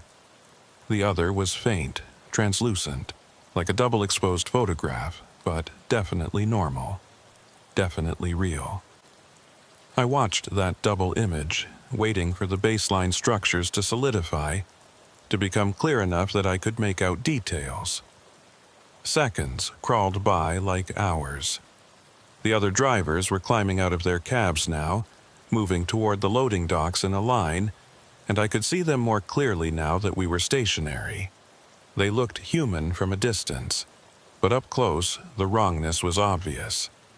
Their movements were too smooth, too mechanical, and their skin had that same dark translucence I'd noticed in the Peterbilt driver earlier. They weren't people anymore, or they were people in the process of becoming something else, something adapted to this impossible space. The baseline structures grew more solid, more defined. I could see overhead lights now, sodium vapor lamps casting orange glows. I could see loading dock numbers stenciled on doors. I could see a normal concrete parking lot with painted lines and oil stains and all the mundane details that proved this was real. This was Earth. This was my chance. I grabbed my keys, checked that my wallet and phone were in my pockets, and reached for the door handle. Please open, I thought. Please let me out. The handle turned, the door opened, and the rush of cold air that hit me was normal air, February air from Montana or somewhere near it, carrying the smell of diesel and asphalt and winter. I climbed down from the cab, my boots hitting solid pavement, and I could feel the difference immediately. This was real gravity, real atmosphere, real physics. I was back in baseline reality, or at least touching it, and I had maybe 5 minutes to get fully across that threshold before the intersection closed and took the opportunity with it. I started walking toward the normal structures, trying to look casual, trying not to draw attention. The other drivers were busy with their loading procedures, moving between the trucks and the impossible warehouses, and most of them ignored me. But I felt eyes on me, felt attention tracking my movement, and when I glanced back I saw one of the drivers had stopped working and was watching me directly. It was the lead driver, the one who'd been running this convoy long enough to forget his name, and even from a distance I could see the expression on his face. Not anger, not surprise, just resignation. He knew what I was doing, and he wasn't going to stop me. Maybe he even wanted me to succeed, wanted to know that escape was still possible, even if it was too late for him. I picked up my pace, moving from a walk to a jog, heading for the nearest normal-looking warehouse. The building had a sign, Mountain States Distribution, Bay 4, and there was a regular metal door next to the loading dock, the kind with a crash bar and a safety window, real, solid, my escape route. I was maybe 50 yards away when I heard the sound the woman had warned me about. Not wind chimes exactly, but close, a crystalline ringing that seemed to come from everywhere at once, and it was accompanied by a feeling of pressure, like the air was getting thicker, harder to move through. I ran, flat out, sprinting across the pavement, my breath burning in my lungs, my boots pounding on concrete. Behind me, I heard shouts, voices calling for me to stop, to come back, but I didn't look. I focused on that door, on the crash bar and safety glass, on the normal world beyond it. 30 yards, 20. The ringing grew louder, more insistent, and I felt the baseline structures starting to fade, starting to lose solidity. The building ahead was becoming translucent again, its details blurring, and I knew I had seconds left, maybe less. I hit the door at full speed, slamming into the crash bar with my shoulder, and felt it give. The door swung open, and I stumbled through into darkness. into what felt like a storage room or utility closet, and I spun around to see the parking lot outside. The impossible structures were becoming more solid, more real, while the baseline buildings faded. I could see the convoy drivers standing in formation, watching the doorway I'd come through, and one of them, maybe the woman who'd helped me, raised a hand in what might have been a wave or a farewell. Then the intersection closed completely, the ringing stopped, and I was looking at a normal warehouse wall with the normal cinder block construction and normal graffiti tags. I stood there gasping, my hands on my knees, waiting for my heart to slow down. The room around me was exactly what it appeared to be: a utility closet in a warehouse, full of cleaning supplies and broken pallets and all the mundane debris of normal industrial operations. There was a light switch by the door, and when I flipped it, fluorescent tubes buzzed to life overhead, revealing a completely ordinary space. No darkness that absorbed light, no geometric symbols, no alien physics. Just a normal room in a normal building in what I hoped was normal Montana. I found another door leading deeper into the warehouse, pushed through it, and emerged into a main floor area full of shipping containers and forklifts and workers in reflective vests. Real workers, real people, who glanced at me briefly before going back to their tasks. Nobody seemed surprised to see me. Nobody questioned why I'd come out of a utility closet instead of through the main entrance.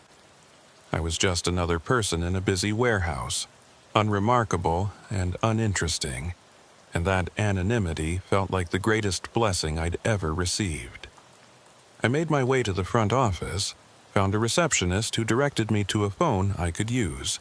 I called my dispatcher, expecting to have to explain where I'd been, why I'd missed my delivery schedule, why I'd disappeared for what must have been hours or days. But the dispatcher didn't seem concerned. "Travis, yeah, you're right on schedule. Deliveries not until tomorrow afternoon. You're making good time. What do you need?" I checked the calendar on her desk. It showed the same date as when I'd left Billings, maybe 6 hours later. No days lost, no time missing. Like the hours I'd spent in that convoy had never happened, had taken place in some parallel duration that didn't affect baseline timeline. I made an excuse about needing to check my rig, about possible mechanical issues, and asked where I could find the parking area. The receptionist gave me directions, led me to a window that overlooked the warehouse's truck lot, and there it was. My Freightliner, parked exactly where I must have left it before. Before what? Before entering the impossible depot? Before getting caught by the convoy? I couldn't make sense of the timeline, couldn't reconcile my memories with what the calendar and dispatcher were telling me.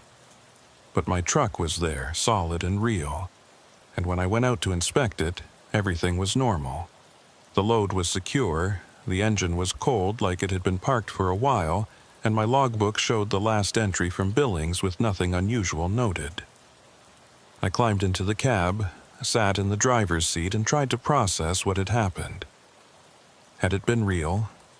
Had I actually driven with that phantom convoy through impossible space? Or had I fallen asleep at the wheel somewhere and dreamed the entire experience? But my clothes smelled like that artificial cleanness from the other place, and when I checked my old GPS unit, the one I'd plugged in during the convoy, its memory had been completely wiped.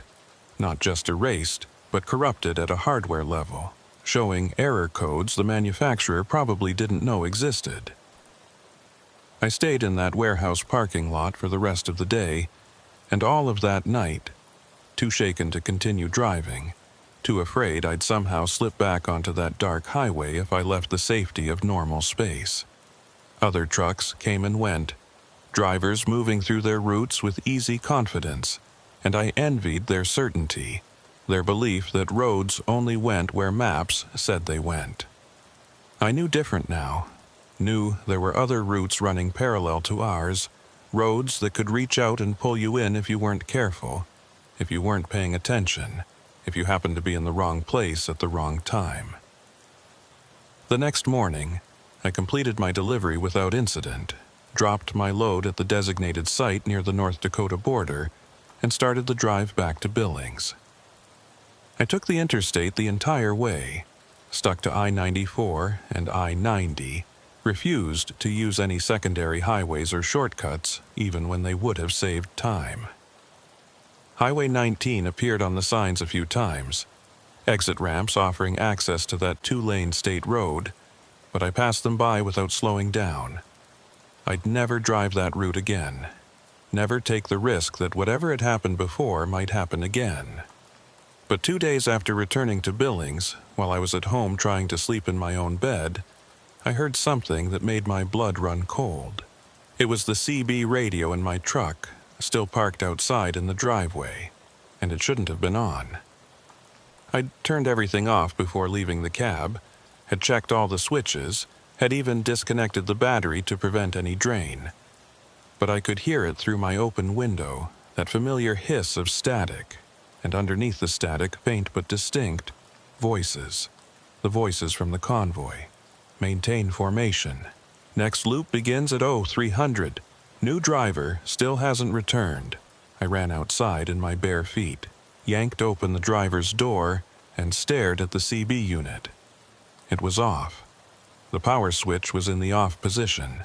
The battery was disconnected, but the screen was glowing faintly, and the speaker was producing sound. I grabbed a wrench from my toolbox and started to disconnect the entire unit, to physically remove it from the dash. But before I could get the mounting bolts loose, the woman's voice came through. That southern drawl, unmistakable. "Hey, sugar, just wanted to check in, make sure you made it all the way back. Some drivers, they think they've escaped, but they're really just in between loops. The route has a way of calling you back. You hear it yet? That pull to get back on the road at night, to take the long way, to see what's out there in the empty places?" I ripped the CB unit free, tearing wires, breaking connectors, and threw it as hard as I could across the yard. It hit the fence, broke into pieces, and went silent. But the damage was done. The seeds of doubt were planted, because I did feel it, that pull she'd described. Every night when I tried to sleep, I thought about those empty highways, about the convoy running its eternal loop, about the drivers who'd become so integrated with the route they'd forgotten they'd ever been human. And a part of me, a part I didn't want to acknowledge, wondered what it would be like to just give in, to join them, to stop fighting, and let the road carry me wherever it wanted to go. 3 years have passed since that night with the convoy.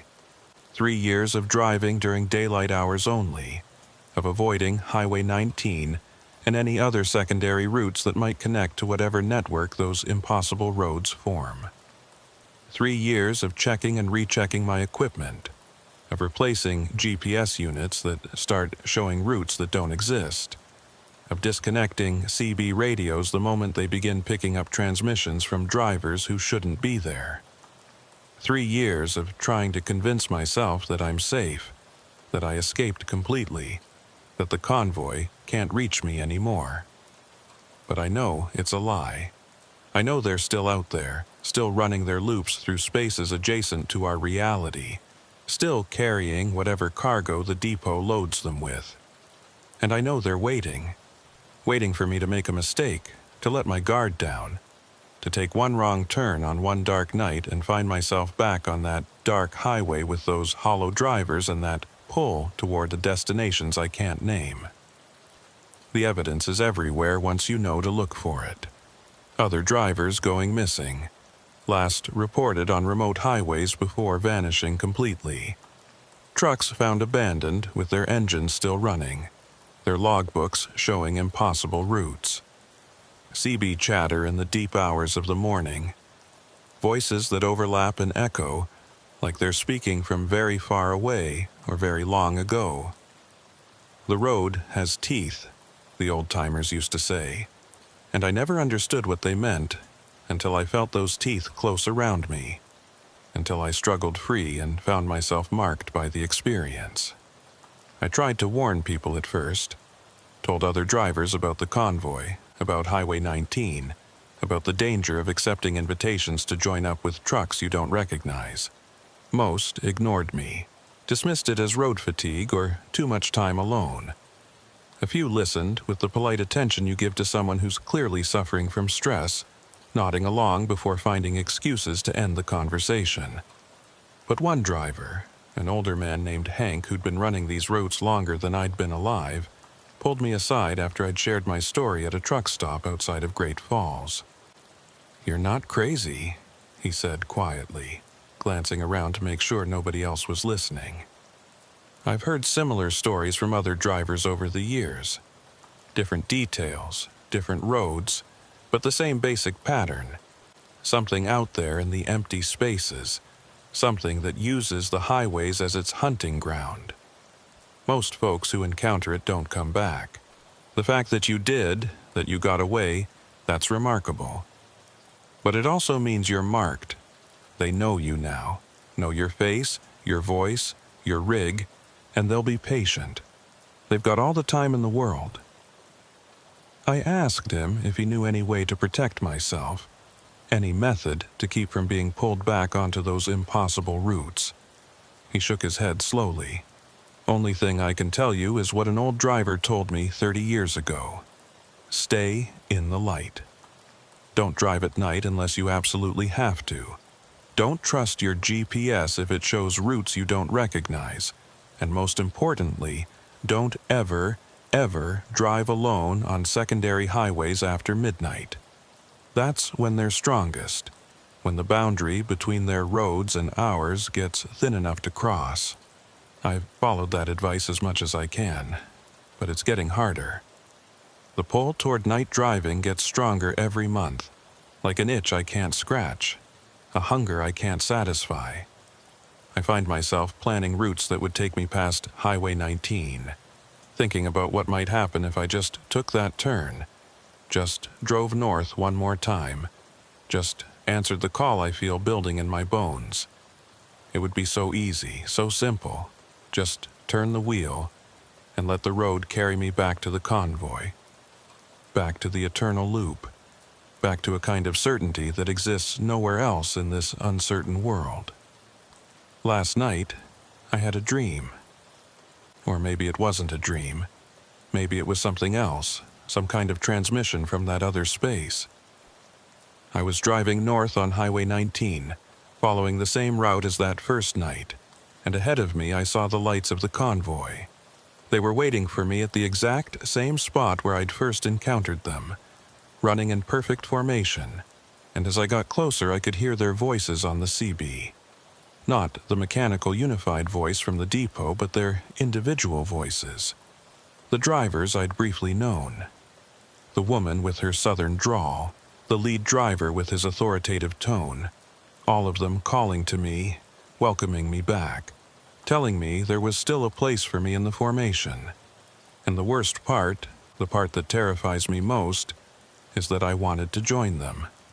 In the dream, I accelerated, closed the distance, slid into formation like I'd never left. The relief I felt was overwhelming, like coming home after a long journey, like finding the place I was always meant to be. We drove together through the night, through the fog and into that other space, and it felt right in ways I can't explain. Natural, inevitable. Like I'd only been delaying the inevitable during these 3 years, like escape was never really an option, just a temporary reprieve. I woke up with my hand on my keys, my truck keys, and I was standing by my rig in the middle of the night with no memory of getting out of bed or getting dressed or walking outside. I'd been about to climb into the cab, about to start the engine and drive somewhere, though I couldn't remember where I'd been planning to go. The pull toward the convoy is getting stronger. I don't know how much longer I can resist it. Today, I accepted a load that will take me through northern Montana, a route that comes within 50 miles of Highway 19. I told myself I'm just being practical, that this is good money and I can't afford to keep turning down work. But deep down, I know the truth. I'm going back. Not today, maybe not tomorrow, but soon. I'll find a reason to take that turn, to drive north on that two-lane highway, to be out there at 2:47 a.m. when the convoy appears. And when they invite me to join them again, when they welcome me back into formation, I don't think I'll refuse. Because the thing about that convoy, the thing I haven't told anyone, is that it wasn't just terrifying. It was also peaceful. There was certainty there, a sense of purpose, a role to fill in a pattern larger than myself. No more decisions about routes or schedules or whether to accept this load or that one. Just the road, the formation, the eternal loop. And after 19 years of driving solo, of making every choice myself, of carrying the weight of independence and freedom, that certainty looks less like a prison and more like relief. The CB unit I installed to replace the one I destroyed has started picking up signals again. Nothing clear, just fragments of conversation in those familiar voices, coming through strongest in the hours just before dawn. Running smooth tonight. Schedule maintained. 7 trucks in formation. That last one makes me pause every time. 7 trucks. There's still one short of a full complement. Still waiting for someone to fill that empty position. Still waiting for me. I've stopped fighting the pull. Stopped trying to convince myself that I can maintain this half-life indefinitely, driving only in daylight, avoiding the routes I know best, keeping myself isolated from the very thing that defines me. I'm a trucker, I drive, and the convoy needs a driver, simple as that. Maybe it was always going to end this way. Maybe taking exit 34B or joining that convoy on Highway 19 wasn't a random occurrence, but an invitation I'd been selected for, a calling I'd been avoiding. And maybe the real mistake wasn't accepting the invitation, but trying to refuse it, trying to go back to normal life after seeing what I saw, knowing what I know. Tonight, I'm loading out for that run through Montana. The route will take me within sight of Highway 19 around 2 a.m., assuming I maintain my current schedule. I could stop earlier, could pull into a truck stop and wait for dawn like I've done dozens of times before. But I won't. I know I won't. Because when I pass that exit, when I see the sign for Highway 19, I'm going to take it. I'm going to drive north into the darkness, and at 2:47 a.m., I'm going to see those lights ahead. That convoy running in perfect formation. And this time, when they welcome me back, when they open a space in their line for my rig, I'm going to accept. Maybe this makes me weak. Maybe I'm giving up on everything I built in my life before the convoy. But that life doesn't feel real anymore. Hasn't felt real since the night I escaped through that depot junction. This life, these 3 years of fighting and resisting and pretending I could go back to normal, it's been the dream. The convoy is reality. The route is real. And I'm ready to stop running from what I've known all along was inevitable. If you're reading this, if someone finds these notes after I'm gone, know that I didn't go unwillingly. Know that when I joined the convoy for the final time, when I took my place in that formation and let the route carry me away, it was a choice. Maybe not a good choice, maybe not a smart choice, but mine nonetheless. And if you're a driver yourself, if you run these northern routes, pay attention to the CB chatter in the deep hours. Listen for a voice with a slight Montana accent, calling out mile markers and maintaining formation. That'll be me, running my loop, carrying my cargo, serving the route like all the others who came before. And if you ever see lights ahead on a dark highway, a convoy of trucks running in perfect formation, and a voice on the CB invites you to join up, think carefully before you answer. Because once you join, once you take your place in that line, there's no going back. The route becomes everything. The convoy becomes family. And the world you knew, the life you had, it all fades like a dream you can't quite remember. But maybe that's not such a bad thing. Maybe purpose is worth more than freedom. Maybe belonging is worth more than independence. Maybe the convoy understands something the rest of us spend our whole lives trying to avoid. That we're all heading to the same destination eventually, and there's comfort in traveling together, even if the route takes us places we never planned to go. 3 hours until I load out. 6 hours until I reach that stretch of Highway 19. 7 hours until 2:47 a.m., until the convoy appears, until I make my choice for the final time. I should be afraid, should be fighting this pull with everything I have. But all I feel is tired. Tired of resisting. Tired of being alone. Tired of pretending that escape was ever really possible. The CB just crackled with static, and underneath it, so faint I almost couldn't hear it, a voice. Her voice. That southern drawl I'd recognize anywhere. "See you soon, sugar. We've been waiting. Your spot in the formation is still open. Come on home." And I will. God help me, I will.